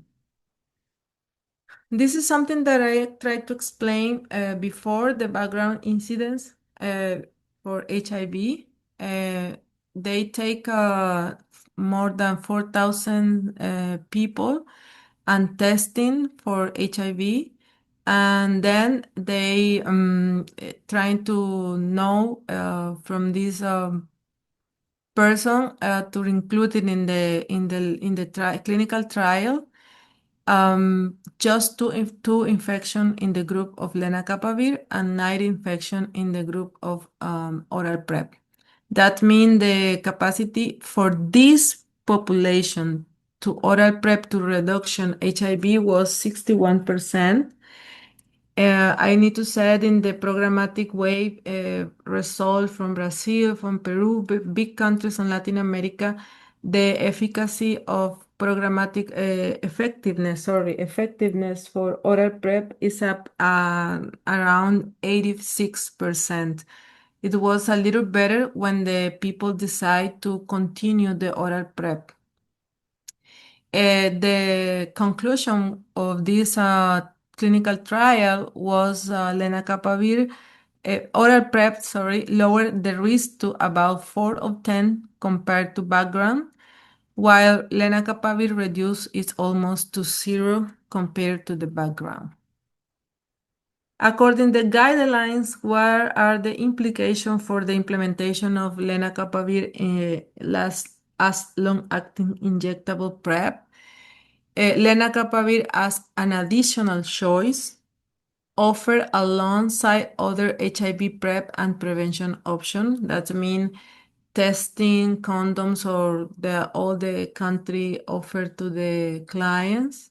Some program planning consideration. The first one is we need to include in the differentiated service delivery model and integration with other service like STI, counseling, gender violence support, addiction programs, etc. We need to address population-specific needs because probably lenacapavir as an additional choice is not for everyone, you know? We need awareness raising and demand generation, and also we need to train into providers. Within the key population, we probably have most vulnerable population that are, for example, the people that live in the street, migrant, drug user, or another situation that is difficult to make a good compliance in oral PrEP, and this need to be the first population that we are thinking and include in lenacapavir programs. For implementation, is also necessary give good monitoring and surveillance. The set of indicator that Sandra shared before apply to all the way of pre-exposure prophylaxis, oral PrEP, cabotegravir long-acting, because the recommendation for testing and all the things that we are including in oral PrEP are also applying in the case of long-active injectable lenacapavir. We need to know that lenacapavir is safety during pregnancy and breastfeeding, like oral PrEP also is. We need to monitoring adverse event and also tracking the seroconversion. But if I said yesterday, in the case of seroconversion for one person, we need to preserve the serum and make the drug resistant analysis. In this case, is a higher relevance because we are using a new complete antiretroviral, and the possibility for have resistance during the injectable, it can happen. For that reason, we need to monitoring. Also, we need to assess relative cost and potential impact. And we know that at this moment, we don't have lenacapavir available for our region. Our region, I said, Latin America and the regional and the Caribbean region. Gilead give a voluntary licensing for more than 90 countries. A majority of the Caribbean countries are included in this voluntary license for Gilead, but this voluntary license means that generic pharmaceutical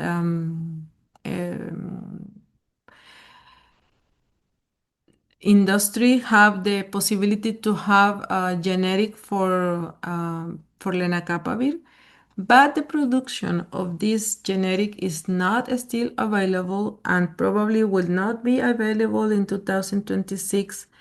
And we are trying to have a conversation with Gilead in order to make lenacapavir accessible for our region. It is not so easy because um,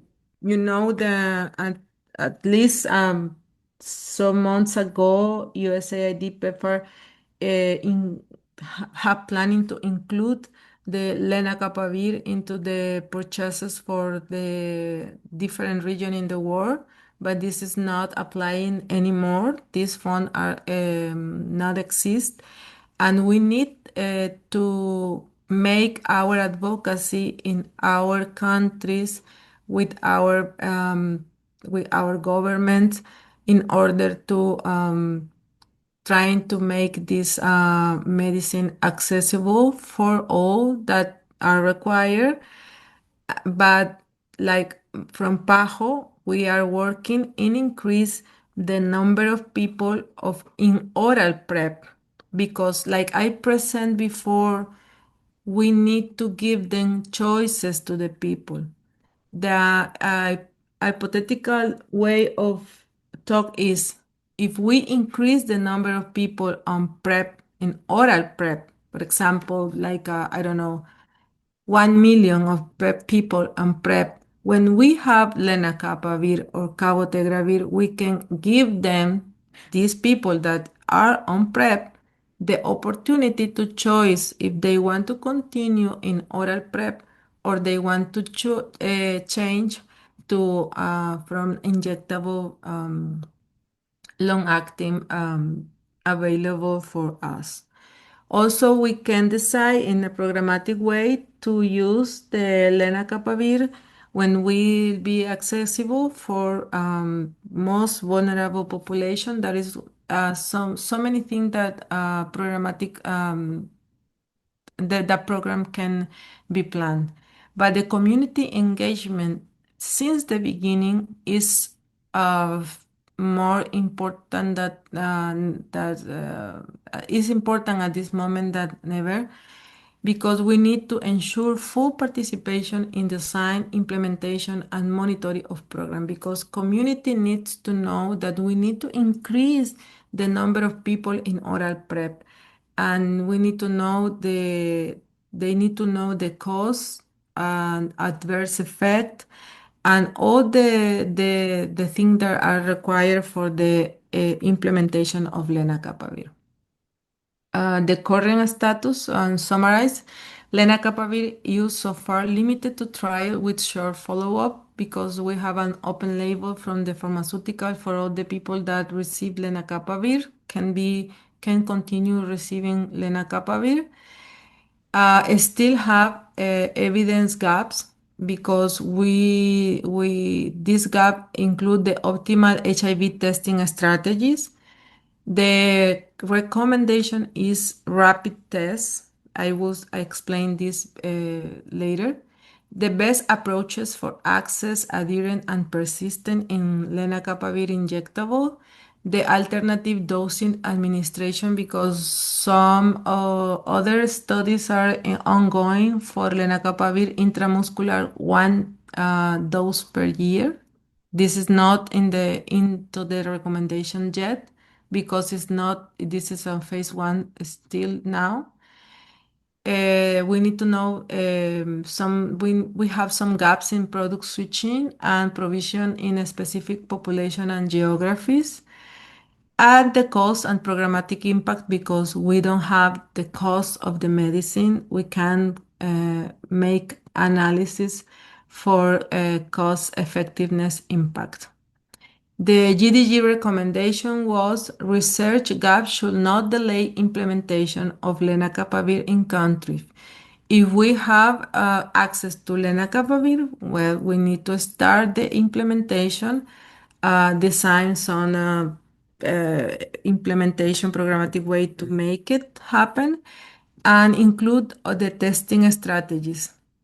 Simple, rapid diagnostic tests based HIV tests aligned with the WHO guidance and the national algorithm. We need to facilitate same-day initiation of injectable long-acting PrEP because this is important. And also this is important for oral PrEP. We need to make the HIV test and if the HIV test is negative, we're trying to start PrEP in the same day. This applies for oral PrEP, but this is the most important for long-acting PrEP for effective and continuous use. Some key message from this guideline is the purpose 1 and 2 trial demonstrate the high efficacy of lenacapavir, showing a statistical significant reduction in HIV acquisition compared with both background incidence and daily oral PrEP arm. This is high certainty evidence. Data remain limited for some key population, like who inject drugs, because not so many people was included in this purpose 1 and purpose 2. For that reason, is a purpose for planning for this key population. Some mathematical models suggest that lenacapavir could substantially reduce new HIV infection. This mathematical model were made it for a generalized epidemic. You know that we are in Caribbean and Latin American region have a concentrated HIV epidemic.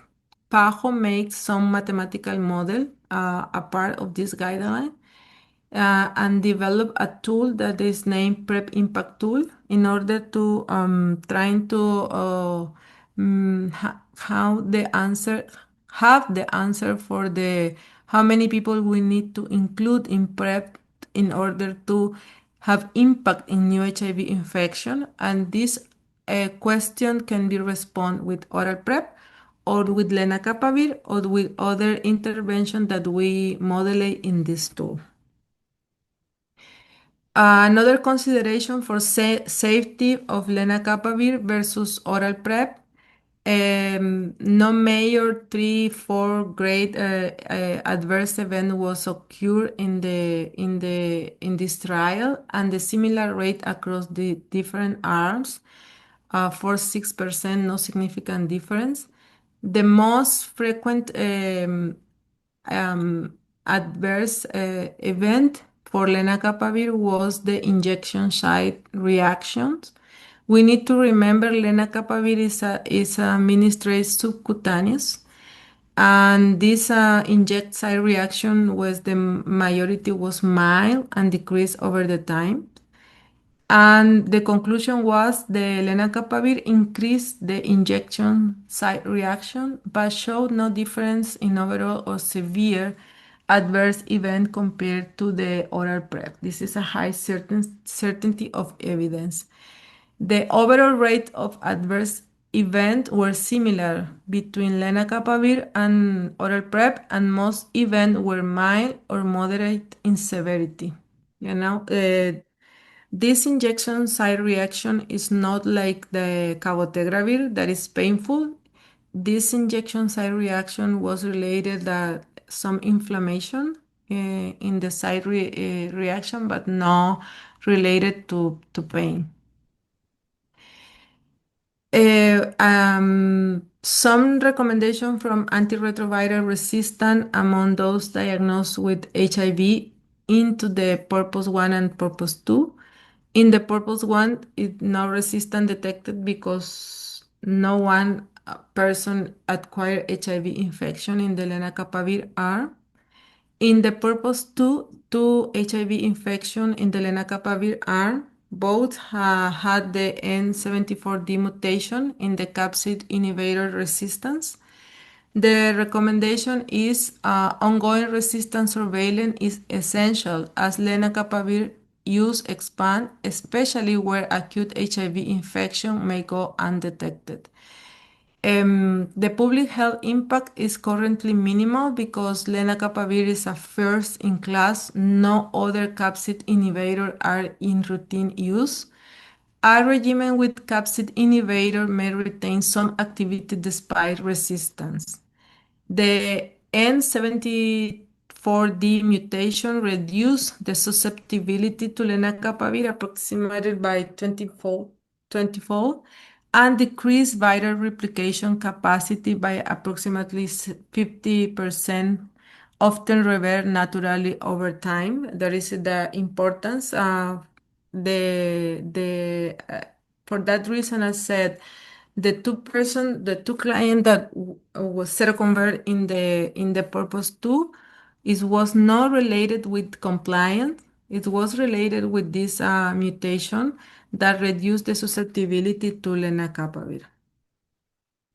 In the context of pregnancy and birth-related outcome, the evidence showed that lenacapavir showed little to no effect of adverse in pregnancy and birth outcome, versus oral PrEP.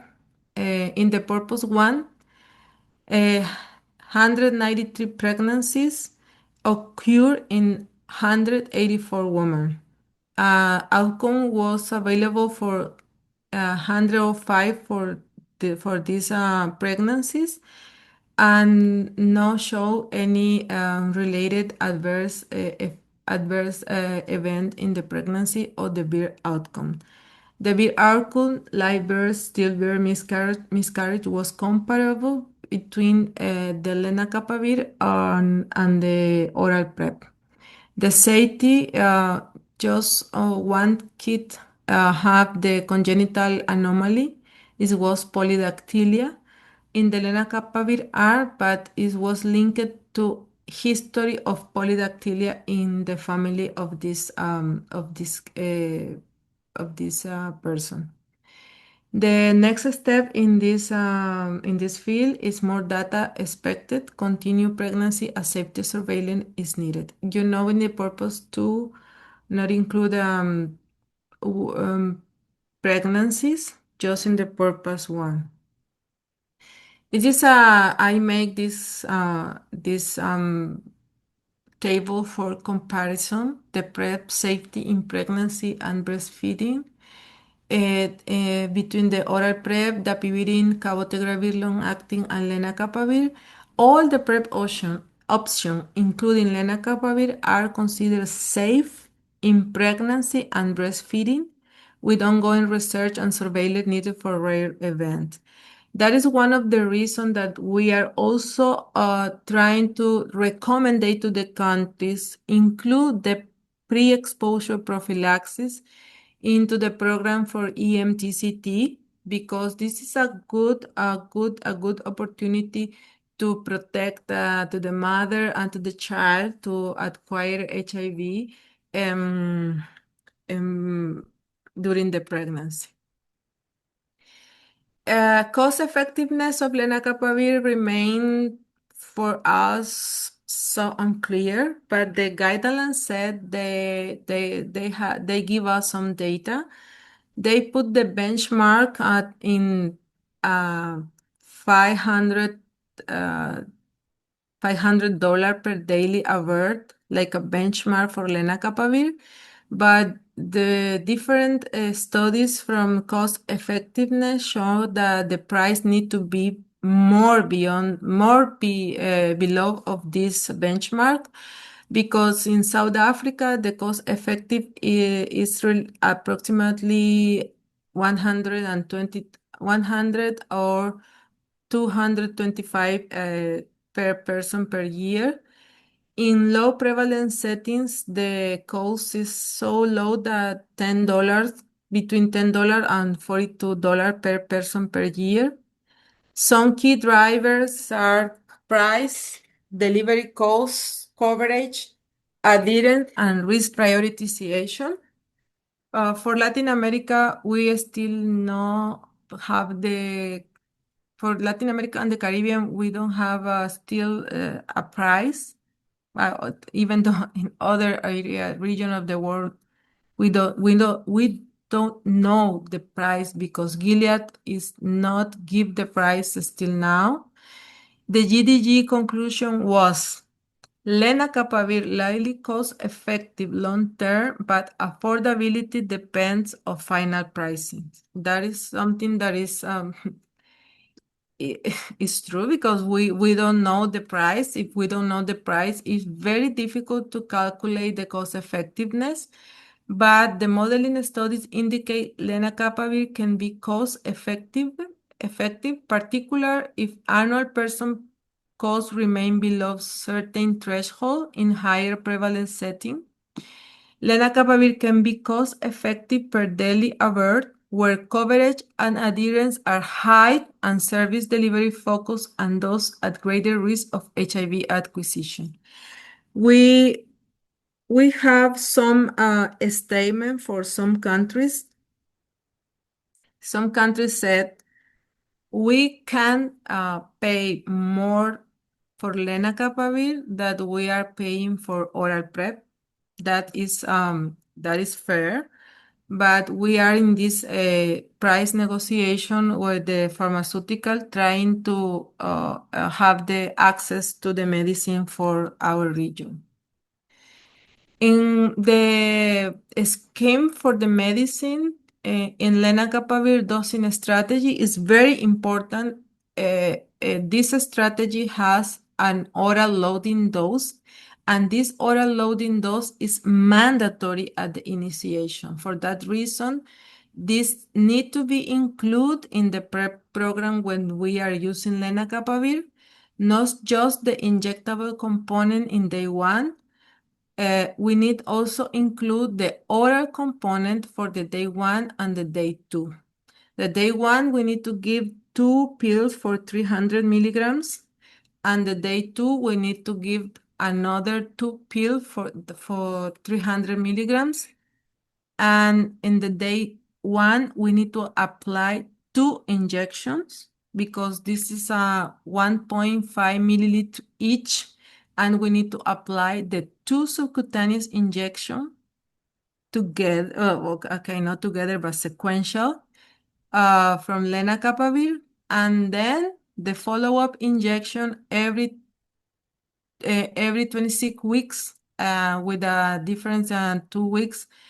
We need to apply every 26 weeks the 2 subcutaneous injection. Okay, that means for 1 year of treatment, the client need to receive 4 injections.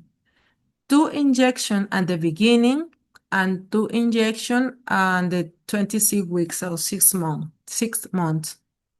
The oral dosing, the oral loading dose is not necessarily in the follow-up, okay? The window for follow-up injection is from 2 weeks before to 2 weeks after the next scheduled appointment. If the person lost the shot, for example, if we make the appointment for today, we have 2 weeks of tolerance after the scheduled appointment. At the person coming back in 2 months, the person need to restart the assessment, the testing, and please take samples and monitoring very, very, very, very closely to this person to not make complaint to the injection. The service delivery of lenacapavir, the evidence so far is limited to trials. We need to have a lesson from oral PrEP and cabotegravir long-acting are highly relevant. For that reason, I mentioned before the experience from for cabotegravir long-acting in Brazil. The service delivery must be offered as part of person-centered comprehensive prevention packet. Choice is essential. We can force to anyone to receive oral PrEP, cabotegravir, or dapivirine, or whatever. Clients should access to multiple PrEP options, and the package should integrate condom, post-exposure prophylaxis, STI screening, hepatitis service, sexual reproductive human service, mental health, um, gender-based violence prevention, gender affirming care, and harm reduction. This is something that the guideline give us. We know the HIV combination prevention is not so easy, but it's the best strategy to give the service delivery for all this prevention service. Also, include the differentiated delivery service, the task sharing, the community-based side, the telehealth, and the integration with maternal and other health service. That means, for example, some part of the service can be give us telehealth for counseling, to assessment, information of the follow-up will be important to include. Some drug-drug interaction that are important in lenacapavir use, some antibiotics, especially because include treatment of tuberculosis. Rifabutin, rifampicin, and rifapentine have a potential interaction which require dose adjustment. Anticonvulsant like carbamazepine, phenobarbital, and phenytoin also have a potential interaction. Some recreational drug like ketamine concentration may increase due to the inhibition of the cytochrome P3A4 by lenacapavir. Some medicine for erectile dysfunction, sildenafil, tadalafil, and vardenafil concentration may increase to the inhibition of the cytochrome P3A4 induced by lenacapavir. And some, in the case of gender affirming hormone, no dose adjustment is required. Lenacapavir is a moderated inhibitor of the cytochrome P3A4 and could potentially increase exposure of the gender-affirming hormone, although to an extent that does not require dose adjustment. In the case of the hormonal concentrate, neither require dose adjustment for this medicine. How is lenacapavir different from cabotegravir? Cabotegravir is intramuscular, lenacapavir is subcutaneous. Cabotegravir need to apply in the gluteal muscle.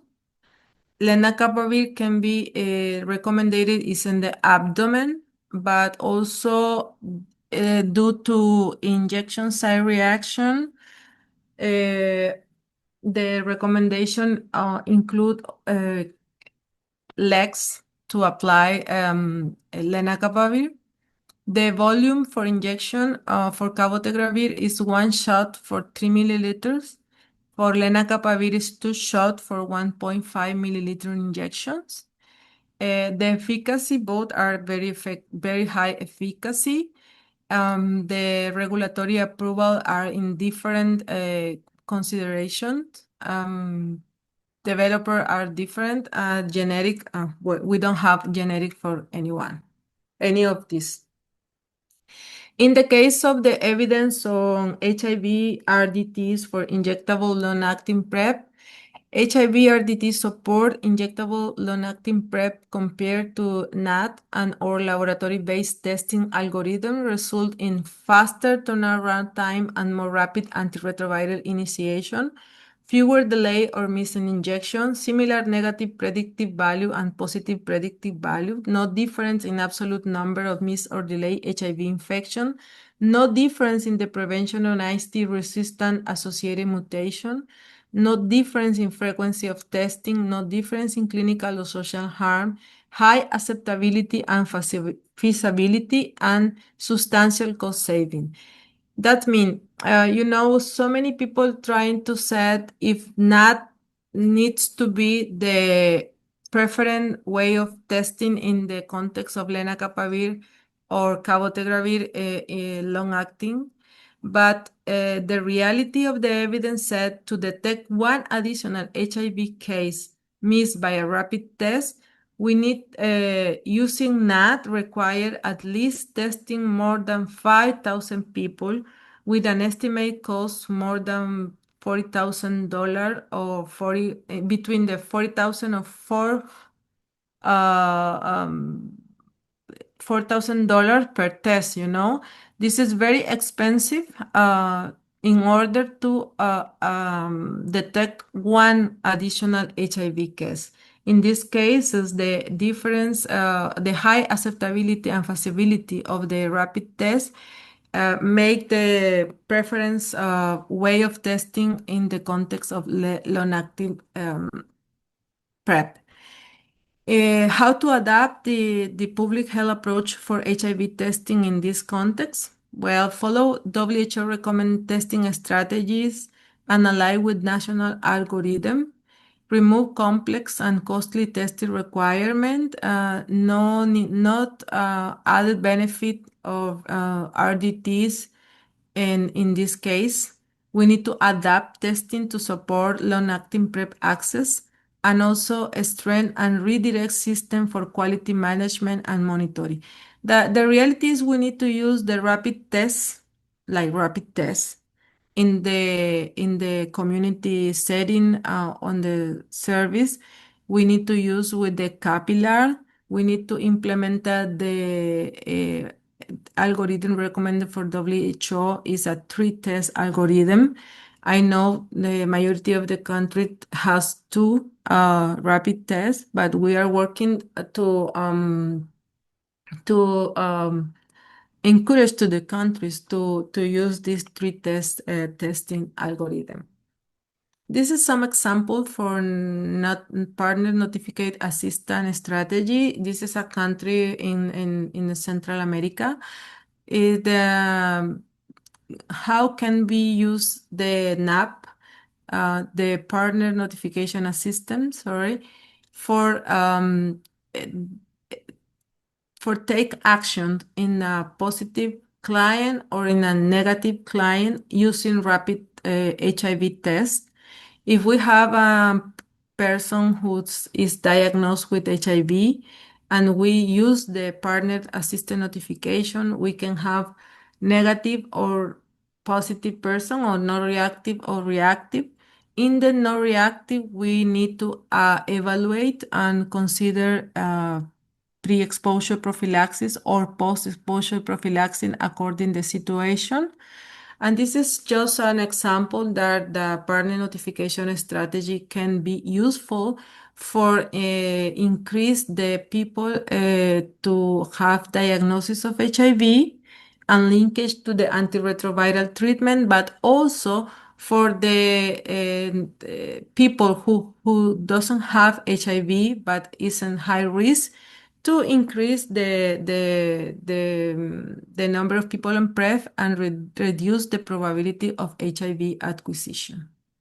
What are the next steps? We need to know lenacapavir has received US FDA approval for prevention, European market authorization, and EMA positive of opinion for a medicine for all European under consideration in additional regulatory agencies. We know that it was submitted for Brazil, is in pending the register and the approval for Anvisa.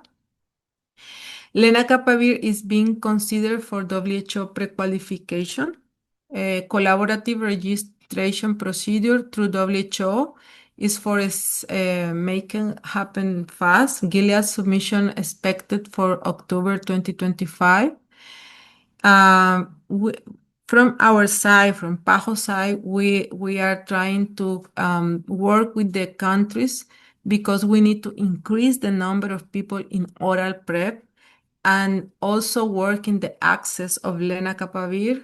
And then, given the choices for the client to receive oral PrEP or long-acting injectable, that is all suitable for the countries. If we have cabotegravir an accessible cost compared with the lenacapavir, you need to make some comparison if you want to receive 6 injections in 1 year or 2-time injection, but 2 injections per time. Now, PAHO is supporting countries in establishing impact target on PrEP using this PrEP impact tool that probably we will present in a few later in a few weeks through PanCap collaboration. And you will know that is where we're talking about this PrEP impact tool. I will stop here because I want to ask if you have questions because I know I talk a lot.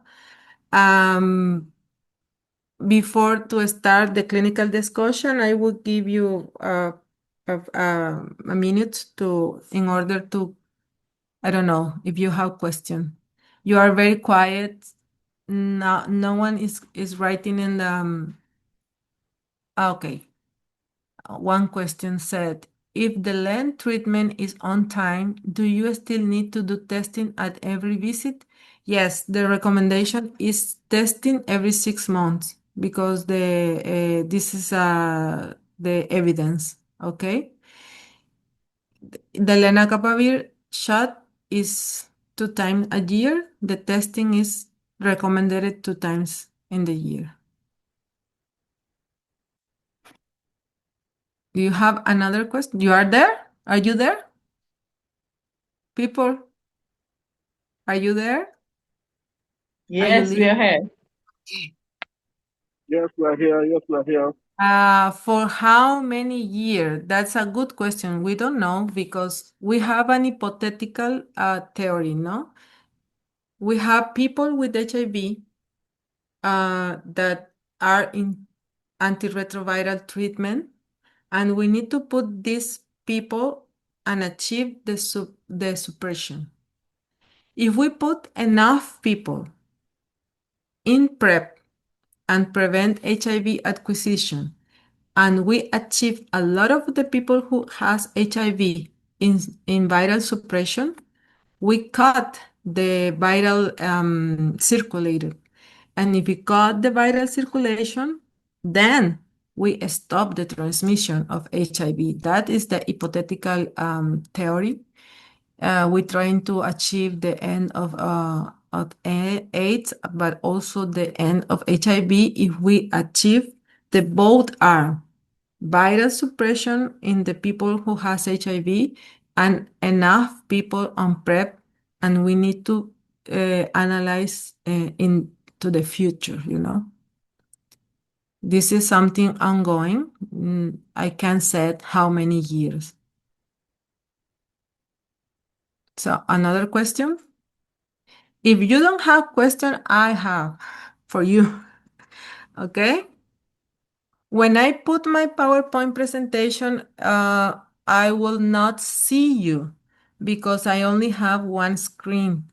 I kindly request Dr. Kisha,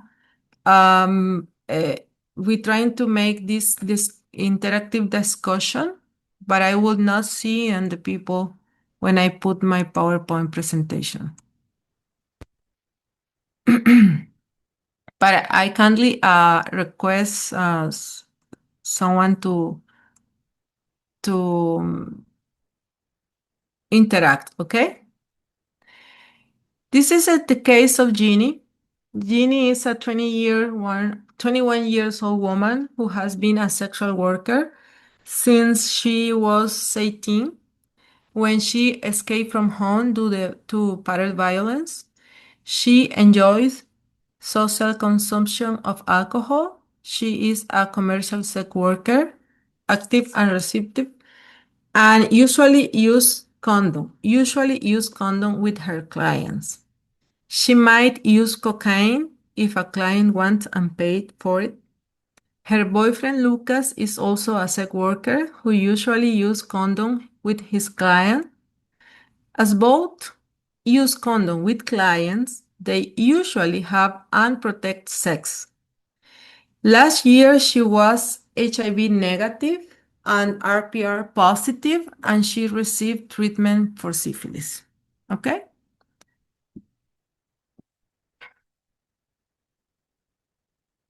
Okay.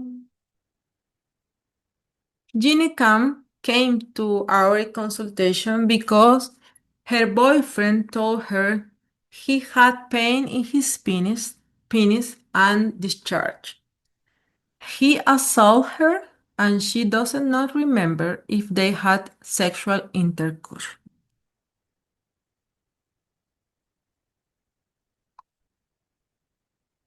What do you think? Does she have a substantial risk of HIV acquisition?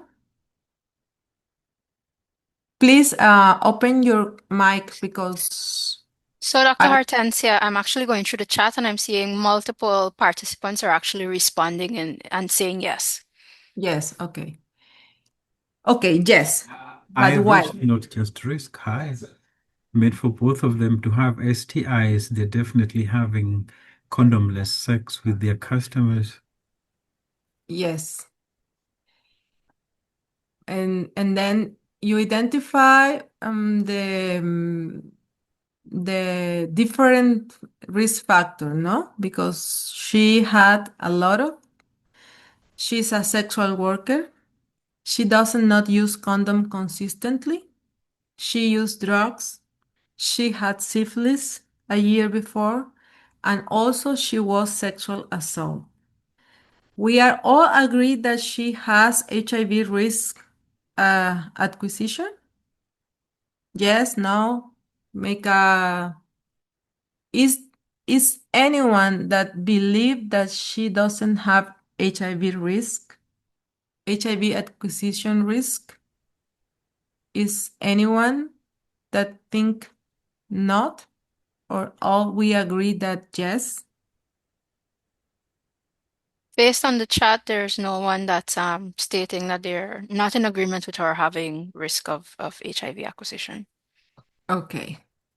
That all are correct because she had a high risk HIV acquisition, but we need to make in the next steps. Someone can offer some of the things that we need to do in this case? Please be open your mic and give us some idea. What need to do?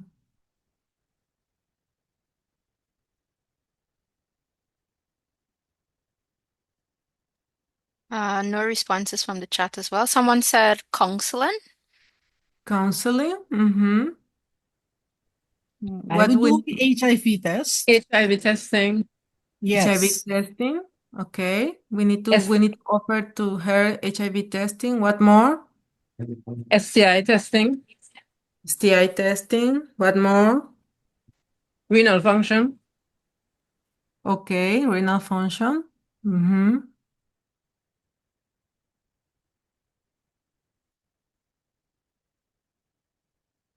I will open my camera because you can see my face. What more? Okay. Someone in the chat has said to educate her on PrEP, HIV and STI testing for her partner as well. Inquire of her if she's interested. I figured as much interested in maybe PrEP services. I'm not sure.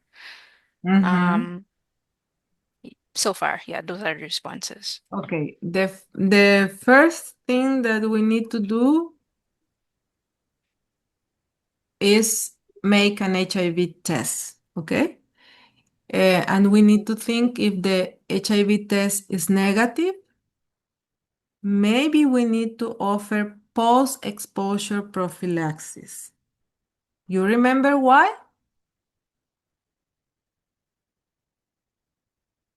Just one. If it's within the first 72 hours. Yes, because her boyfriend assaulted her, and she doesn't remember if she has sexual intercourse with him.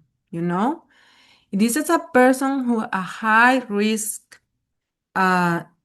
We cannot start PrEP if we are not sure if she has the window time and if she has a sexual intercourse with violence between. We need to offer post-exposure prophylaxis because post-exposure prophylaxis is a triple antiretroviral scheme, okay? If the HIV test is positive, we need to offer antiretroviral treatment. That is the way that we need to think. We can't think only in the counseling, we can't think only in the HIV test.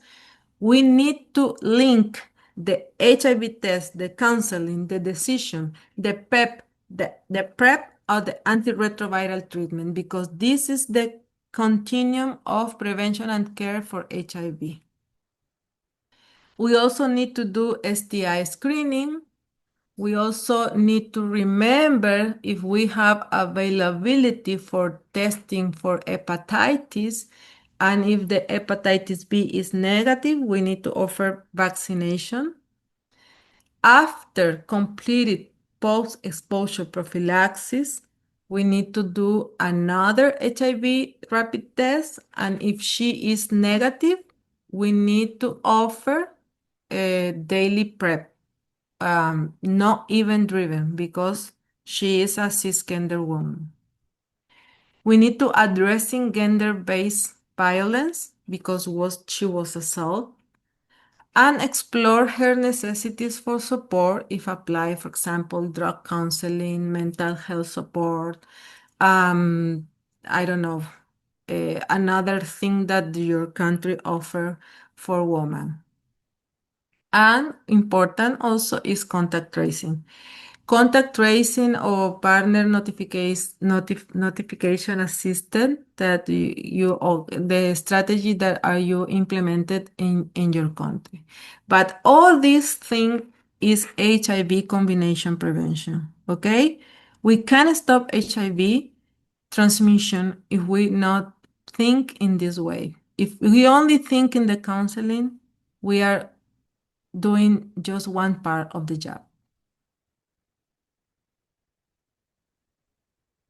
Okay. This is another case. This is Marcus. Marcus is a 19-year-old man.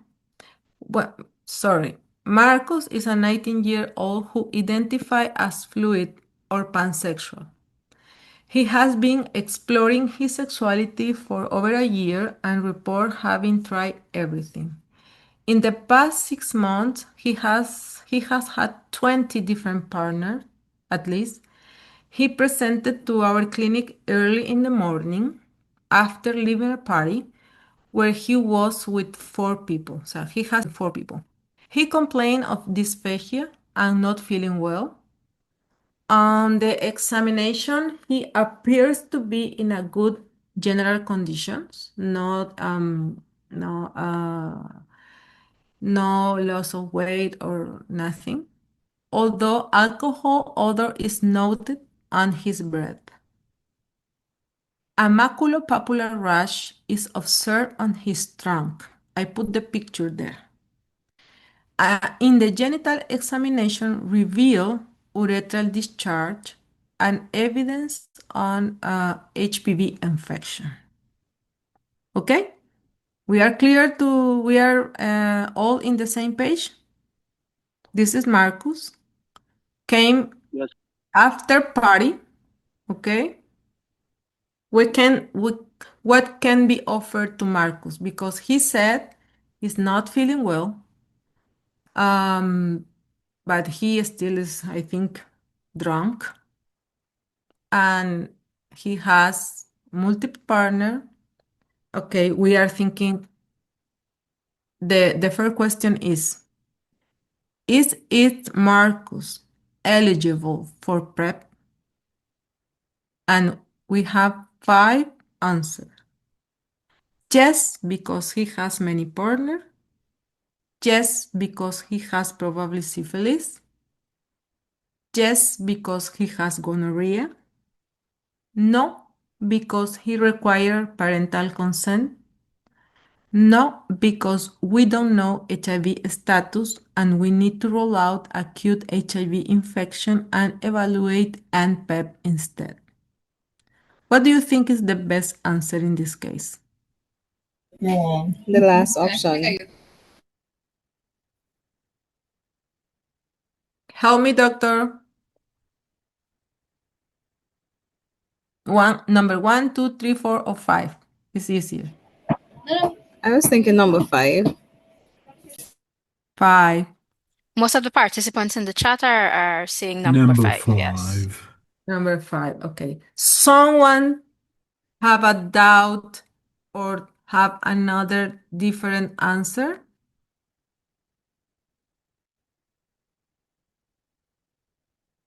Okay.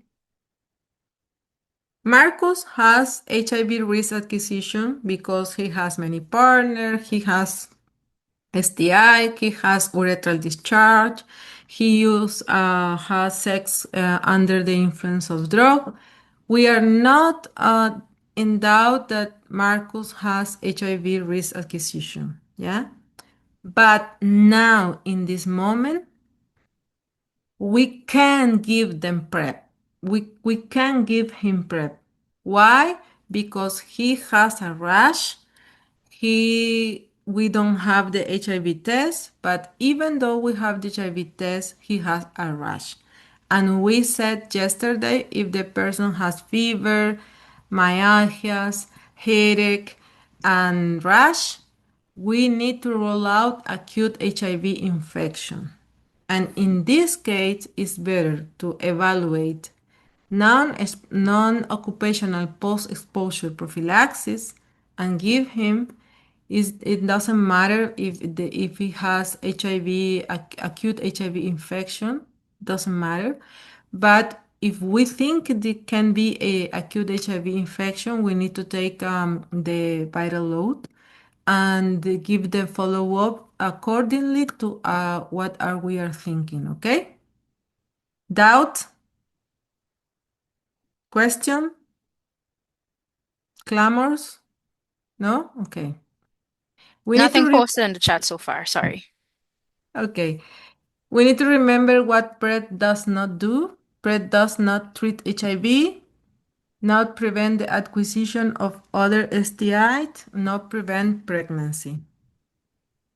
What need to do with Marcus? We need to diagnose the rash, consider, like I say, acute HIV infection, but also we need to consider syphilis, because this is a person who has syphilis in the past, and this can be secondary syphilis, because we had a lot of number of syphilis in our region, and we need to think more in syphilis that we are doing now. We need to discuss the in PEP, ask about the type of exposure, but probably he doesn't remember. Test for STI because he has urethral discharge, and order hepatitis serologies and creatinine. Review the vaccination status and discuss PrEP as a future option. Not now, because we are not sure if this is HIV, acute HIV infection. And also, she had recently had sex the day before, but we need to be discussed with him PrEP like a future option, okay? Some doubt, question? Another discussion that you want to discuss? A ver, yes. A lot of risk factor, yes, risk factor, but doesn't condone of the time. Not only HIV, also STI and hepatitis, correct? Yes. Pregnancy test was important for Jeannie. Yes, you are right. Psychology, legal service, correct. Social worker need to also get involved. I agree in both cases. PEP, high risk. She was possible sexually assault. Yes. 555. Contact tracing, HIV PEP service, counseling and risk reduction. Yes. You are right. You are right. When we are aware that when every rapid HIV test, we need to take an action, we are learning how to implement HIV combination prevention. Rapid tests is not just for identify people with HIV. It's also to identify people who are on risk of acquisition of HIV, and we can offer post-exposure prophylaxis or pre-exposure prophylaxis accordingly to the situation. We are agree? If you are agree, please make some reaction in the Zoom. Question. Question. All right. Good afternoon. In the case of a client who is deemed to be high risk, are you guys hearing me? Especially the guy that had four partner fluid, had signs and symptoms of acute HIV, knowing that a rapid test may not pick up HIV status probably in such an early stage. Would an RNA test / viral load test be used in that early stage to probably capture that person at an earlier stage? Because we may be giving all the services, PrEP, etc., but that person might slip through the crack. They might not come back until years for other services or months. But doing a viral load test, would that be a better evaluation, or putting it in part of that evaluation in helping us to capture if anything else is there? Yes, I try to explain. The rapid HIV test, if this person who has HIV acute infection will be negative, okay? But we need to take the viral load. But if we have gene expert, we will have the viral load in 2 hours. But if not, it need to be processed in some laboratory. We can wait until we have the result. If we start the post-exposure prophylaxis, we are giving to him a triple antiretroviral treatment. And the evidence shows now if we treat in the as soon as possible, the result and the set point will be better for the client that instead we wait for the result. That be clear clear enough? We have the public health measure that is give the post-exposure prophylaxis. An individual context in the follow-up will be in the, I don't know, 1 month, 2 months, will we know if this was an HIV acute infection or not? That's clear? Thank you. Okay.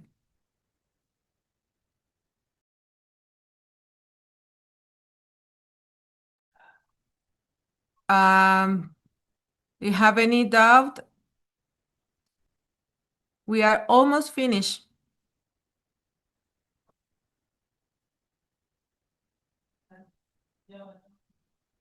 Yeah, okay.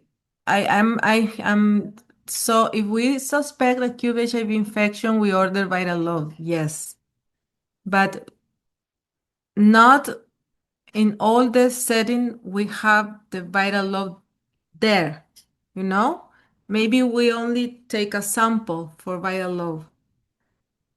What level would you expect to find on the viral load? It was only a few days after possible exposure. Well, if you know the replication cycle of the virus can be 0 or can be higher.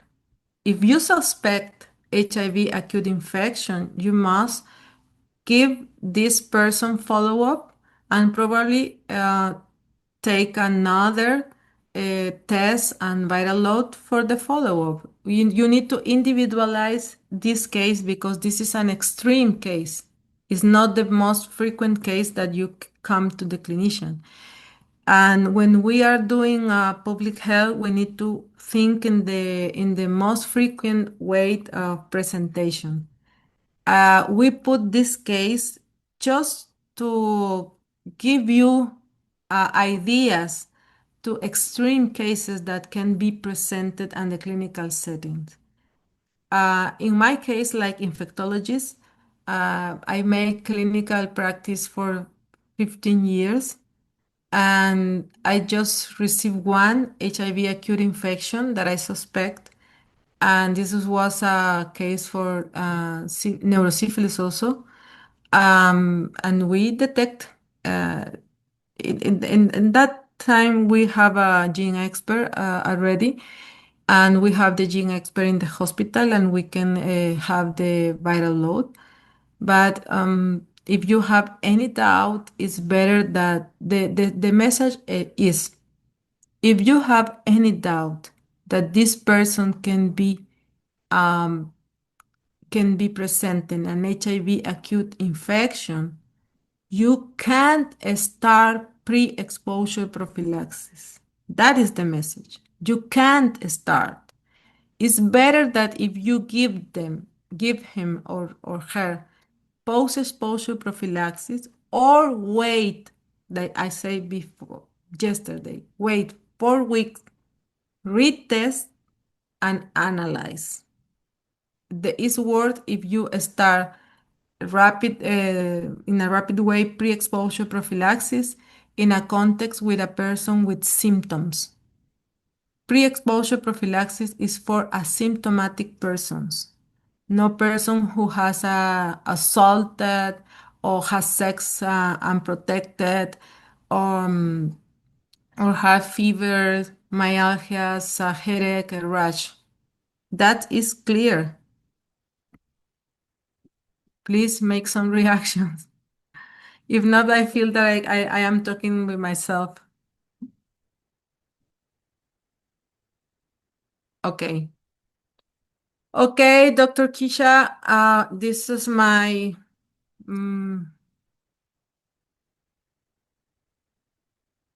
Yes, if exposure is suspected, no, not wait. Offer post-exposure prophylaxis. Please, we need to update our way of thinking.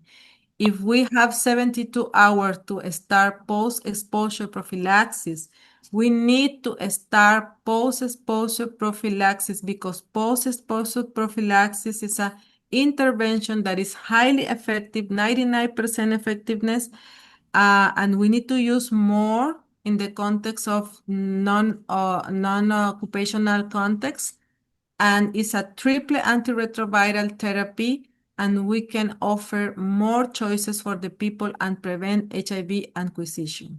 PEP and follow-up as correct. And if you don't have a PEP or you have doubt, you need to wait, but you are lost in an opportunity because these people coming very close to the sexual intercourse, 72 hours or less, we need to start post-exposure prophylaxis. Okay? Thank you. I will put the Mentimeter to finish my activity, doctor. Please go to the menti.com. Yeah. Please go to menti.com and use so wait. Okay, Mentimeter here.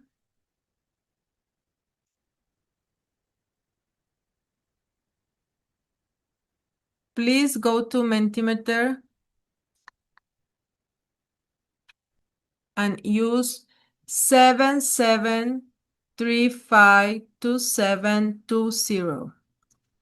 Join at menti.com and use the code 77352720. Dr. Keisha, if you can write it in the chat, please help me. I will, doctor, and also it's at the top of your slide for the presentation. So I'll include it if those are not seeing. Yeah, I try to not move the mouse in order to not disappear. Please, how are you feeling now? Okay. Happy, curious, wonderful, excited, informed, tired. Yeah, I'm sure you are tired because virtual training is not so easy. But tired but educated. That's good. Very good. Smart, sleepy. Please take a cup of coffee or water or put on your feet and try to finish this awesome Thursday afternoon with all this information in your head and take an action. Inform. That's good. Confident. Hungry. I'm hungry too. Informed. That's well informed. That's a very good way of finish my afternoon with you guys. Okay, in a short sentence, please let us know what do you think about PrEP.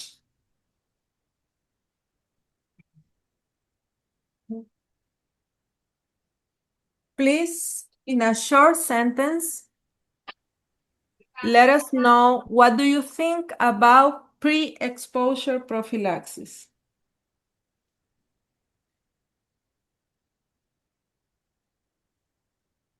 Can be all the pre-exposure prophylaxis, oral PrEP, on injectable PrEP.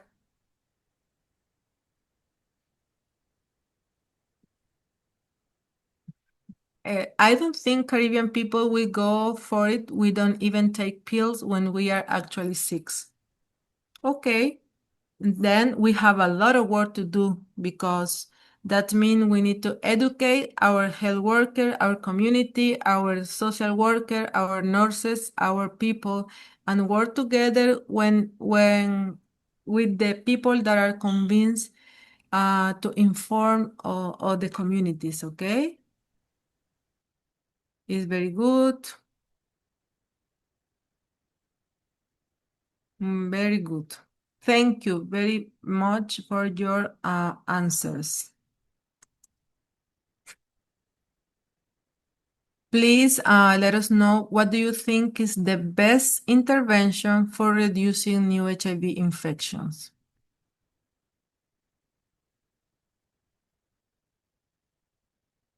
Education, good. We need to educate. Like I said yesterday, education is the better tool to change the world. It's not my words, it's the words of Nelson Mandela. Education changed the world. Okay.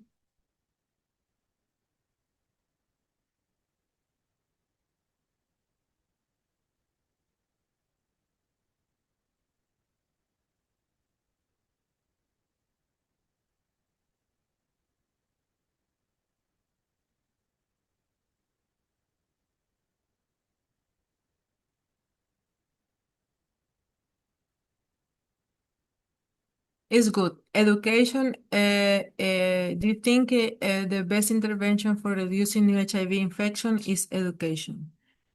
We need to work in what is educate to the people, or what need to inform to the people.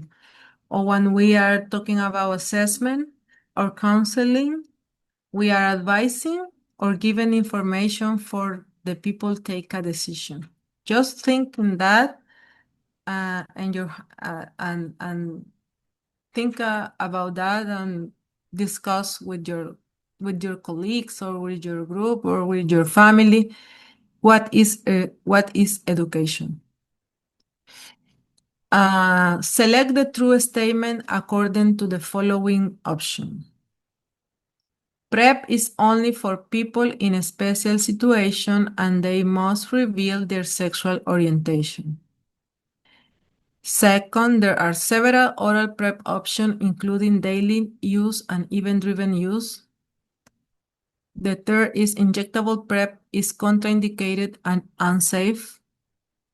The fourth is asking for PrEP should be considered a risk.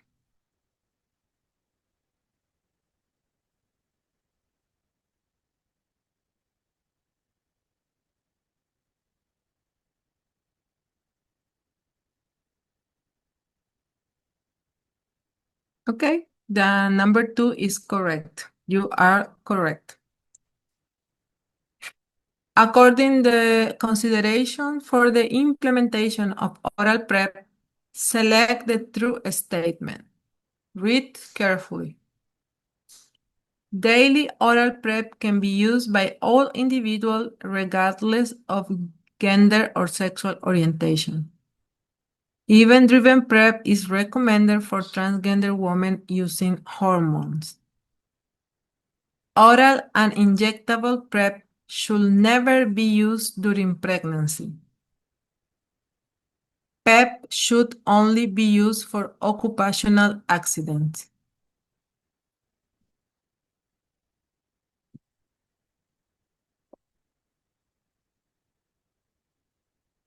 Just one is correct, okay?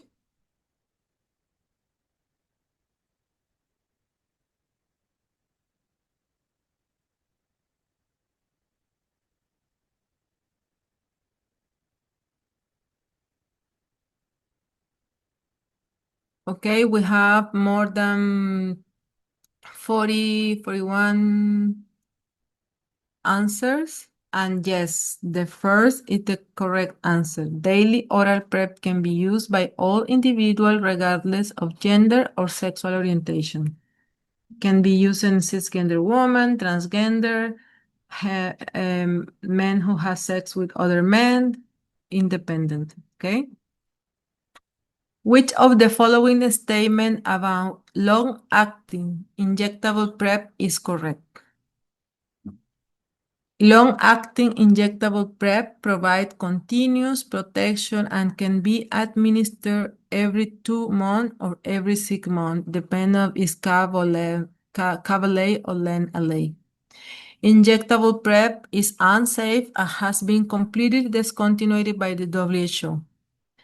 Long-active PrEP must be taken orally before every injection.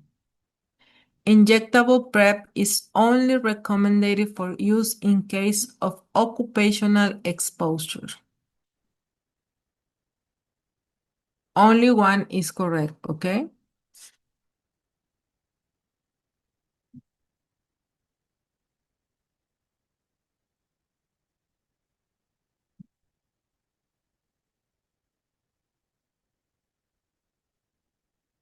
We almost finished, okay? Don't desperate. We are finished now. We have more than 42 answers, and that is correct. Long-acting injectable PrEP provide continuous prevention and can be administered every 2 months or every 6 months, depending of the medicine. If cavalate is every 2 months intramuscular, lenacapavir is every 6 months subcutaneous. The other three are incorrect.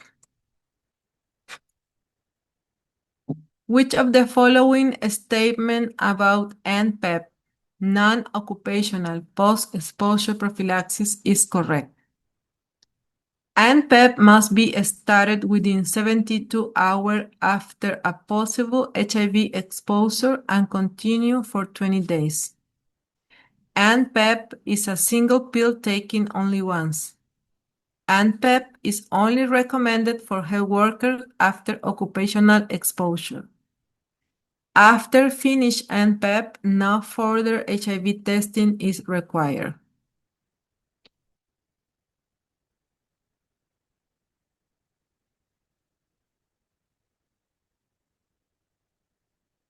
Okay, we have more than 40 answers, and that is correct. NPEP must be started within 72 hours after a possible HIV exposure and continue for 20 days.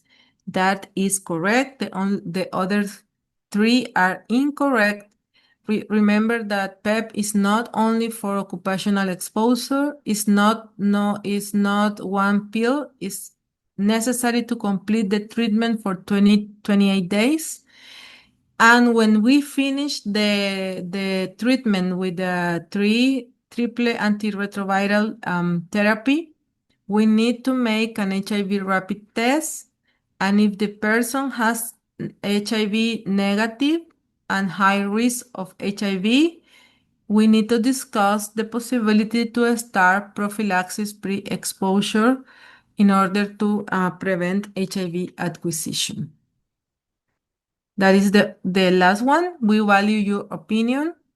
Please share your feedback about the workshop in a short sentence, a few words. Please give us some suggestion, comment, clamors, complaints. Whatever you want to write, please write. Your feedback is very, very, very, very valuable for us.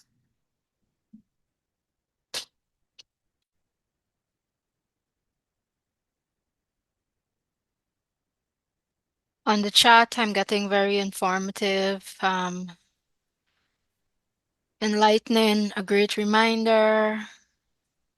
It was very timely. The session was wonderful. Somebody says that it was informative and they will be implementing. Very educational.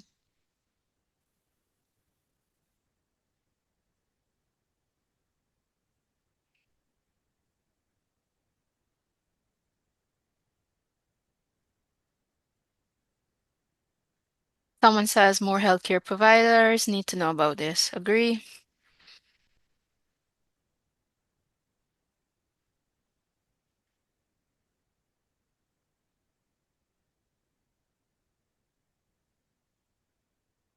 Someone is asking if the recording will be shared. I am not too sure, but the presentations definitely will be. Yeah, I think the best way to do is share the recording because you know, sometimes we put on the slide some information, but if we can't put all the information in the slide because we have a lot of information here that we're trying to give you. Some of the discussion that we have in the chat in the interactive way is very important to share the recording with the participants if they want to revise later, revisit it. It is very very important. Yeah. And Richard, the communication specialist from PANCAP, has confirmed that the recordings will be shared on the PANCAP YouTube page. So please subscribe and check out the content over there. Okay. Yeah. I see a hand raised. Someone raise hand. I'm Yes. looking. I don't know. Can you hear me? Yes. Okay. So I'm working at NHI right now, and so I don't believe we have the medications at our pharmacy yet available here. So my question would be, do I then just order it through the BHIS system? Okay, I can't answer this question because this is a very operative programmatic question. Probably you need to ask to the Ministry of Health or through PANCAP. Please answer this question. I have one more question. I forgot. Sorry. This is an important, very important question. It's the last one. How do you feel at the end of this workshop? Please, let me know. I will give the mic to the Dr. Janine, who has raised hand. But please answer this last question. How do you feel at the end of this workshop? Especially when I ask this question again and again, because we have the right to feel in a different way.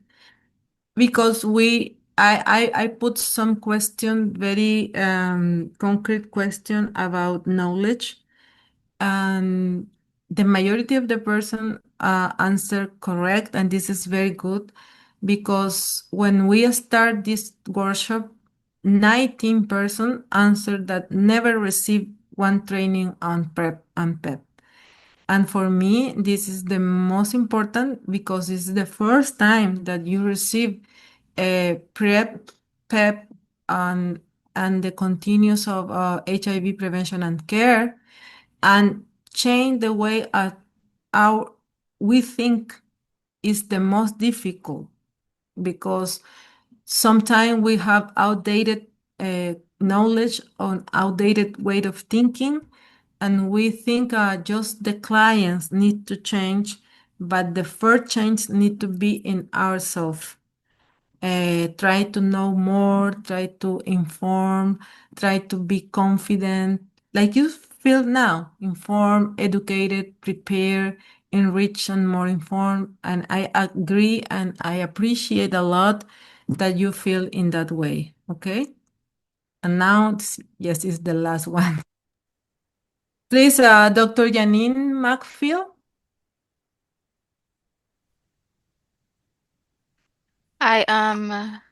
Go ahead. Sorry. Please.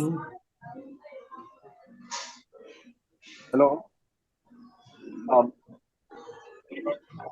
My name is Hope from Belize. I have a question or kind of like maybe a contribution.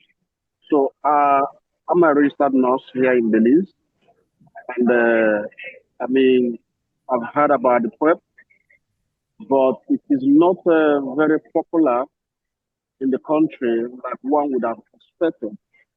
I do believe that the stigma and the discrimination that is attached to HIV is more prominent the way that the information is being carried out. Maybe a different education or a different wave of of trying to inform and educate the people about PrEP will be very, very important for any country because people, when they hear about certain healthcare facilities, for example, in Benin, when people hear about BFLA, people going to BFLA to access treatment or access care, people think that you're HIV positive or people think of negativity. Maybe there should be a different form of education or a different form of ruling out the PrEP medication so people will understand that it's not necessarily because you're HIV positive that you need to go through this procedure or using a different facility to do the promotion of the education would be really, really good. Otherwise, I do believe that the stigma and the discrimination that is attached to different facilities or to the condition will still be very, very relevant to the society. That's something to consider, to think about. Thank you. Yeah, you have right. People need to know more about PrEP. Healthcare, community workers, everyone's need to know about PrEP because PrEP and PEP, because I said PrEP slash and PEP, because they are together. When you decide to roll out the PrEP implementation, one of the most critical thing that you need is include the community because the community is the client and we only can think like a health workers and we believe that give PrEP like a medication because we are physicians or nurses or health workers and we address everything like a disease. In this case, it's not a disease. It's a strategy. It's a prevention intervention. This is a healthy people that we offer pills for healthy people or injection for healthy people. And I always said, these are my vitamins. Yeah. Vitamin D. I need to take vitamin D. And I put here in my desk. Why? Because I forgot every day. I put here to remember that I need to take my vitamin D all days. Sometimes it's like today, and I forgot to take, and I need to take before dinner. I need it because I need it. We are asking to the people to take a pill when they are not ill. And we are asking to come to health service when it's difficult to people who has diseases to come to the service. For that reason, we have urgencies, emergency, and people who has very ill, diabetic, hypertense, obesity, people with fever that doesn't come in with us with the health service.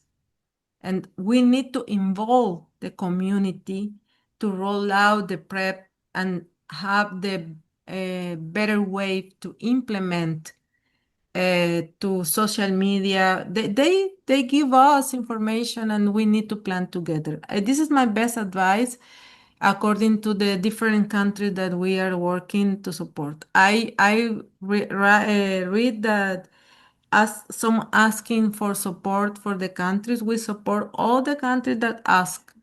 We have generic guidelines. We can adapt. We can read. We can write. Even though we speak English perfect, but we write better English than we speak. And please ask to the country office through PANCAP, through SANDA, and we can support all the training that you want. The best way of do is train for training, okay? Because you need to learn to teach, and teaching is the best way to learn, for my experience. Okay, I have another hand. If I have the time, I can keep going, okay? Alfonso? Yes, good evening. Good evening. Thank you guys very much for this presentation. It was very informative. and I'm happy that we get like a little refreshment, or refresh our minds. Eh, but I was thinking about the adolescent population, especially young people. I'm from Belize, and we've noted, at least at the clinic that I work, that we have a increased amount of adolescent young people who come in uh, to, with infection of HIV. I would like to know, how can we implement or penetrate the schools, especially when it comes to high school and sixth form, in education, and also having them have access to the services that we offer, because we do offer the services here in Belize. And so even if it's through parental permission or consent, I would like to know if we are focusing on those areas for the adolescent. Thank you. Yeah, well, pre-exposure prophylaxis and post-exposure prophylaxis are recommended 15 years old and above. And WHO and PAHO does not think that they need the parental consent, but this is about the country and the cultural context. If the country require the parental consent, is the guideline. But I think the best way to implement, maybe I can sound repetitive, but the best experience for young come from the youngs. Why? Because we speak old. That's my son said. You speak old. Yeah, you are old. I'm old. I'm very young, but he said you are old because we speak old. In Spanish we said hablamos viejo, no? Young people speak young, and the peer experience is the best. If you want to make a strategy for young people, you need to include young voices. If you don't have young voices in your country, we appeal to the horizontal cooperation with another countries. For that reason, I show you the PrEP 1519 choices, because this was a project built together with the young people, and also an horizontal cooperation with South Africa.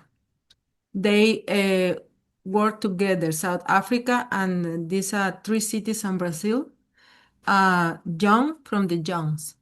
And the peer, I couldn't show all the slide because it's too much information, but they designed some campaign and peer educators to demand generation from young people to young people. I think it's easier this to penetrate the schools. I recommend penetrate the school. WHO and PAHO recommend penetrate the school. That means work together in an intersectoral way, include the teacher, include the all the structure of the school, because we recommend education, health education for the young people. But this is a country decision, and if the best thing that I can say, if we need to make a reflection, who are the person that are included in the new HIV infection. If our group include the young people between 15 and 19 people, 9 years old, sorry, 15 and 19 years old, 15 and 24 years old, we need to make a strategy for them. If we don't do it, we are not addressing the HIV response in an appropriate way. I hope that answered your question. Okay, doctor, I think now have any more question, but later during the bedtime, during the awake tomorrow, or during the next days, you have a question when you revisit the recording and when you revisit the PowerPoint presentation, please don't hesitate to write through PanCap or my my email. That is my email, or through PanCap or through Sandra. Any doubt, please don't hesitate to write, to ask. Don't keep any question. Every question is important. Every way of thinking is important. Thank you very much for giving me the opportunity to have this today with you. For me, it's a very, very good session because I learned from you. I know that keep active and in virtual training is not so easy. I promise that I'm more active in a presential way, but I made my best. Okay. Thank you and have a good one. Thank you very much, Dr. Hortensia. Definitely very informative presentations and also walking us through the case discussions where we were able to apply all the knowledge that we've gathered throughout these 2 days. So again, thank you to you. In closing, I'm not going to keep you guys for much longer. I know it's past the working hours for a lot of persons or approaching the end of the work hours for a lot of persons. So in closing, I just want to say first, thank you for the technical support being provided to us for the session that we had over these past 2 days. I want to acknowledge again the team over at PanCap, Dr. Shanti, in her absence, thanks to her, thanks to the support that has been offered by Richard, the communication specialist over at PanCap. And to you, Dr. Hortensia, and your team at PAHU for providing the continuous support to agencies like PanCap and other institutions to make sessions like this here a success and even possible to begin with. I want to now also thank our participants. Thanks for being with us, staying, those that were day one and those of you that would have liked what you experienced yesterday and returned for day two. Thank you for ensuring that our sessions for both days have been very interactive, definitely based on the feedback through the Mentimeter you've learned. And you've enjoyed the session as much as I have to being your chair. So just in closing, I know just a few takeaways, looking at PrEP overview, the implementation and the barriers, the standard tools, the new recommendations. I want us to be able to take them and apply them to future trainings and orientations, looking at NPEP as well. I want us to take away that, or to understand rather as a takeaway that it's another tool that's highly effective in the HIV prevention, and it actually lends support to other HIV prevention strategies. I am going to say also thank you to to Miss Sandra Jones rather.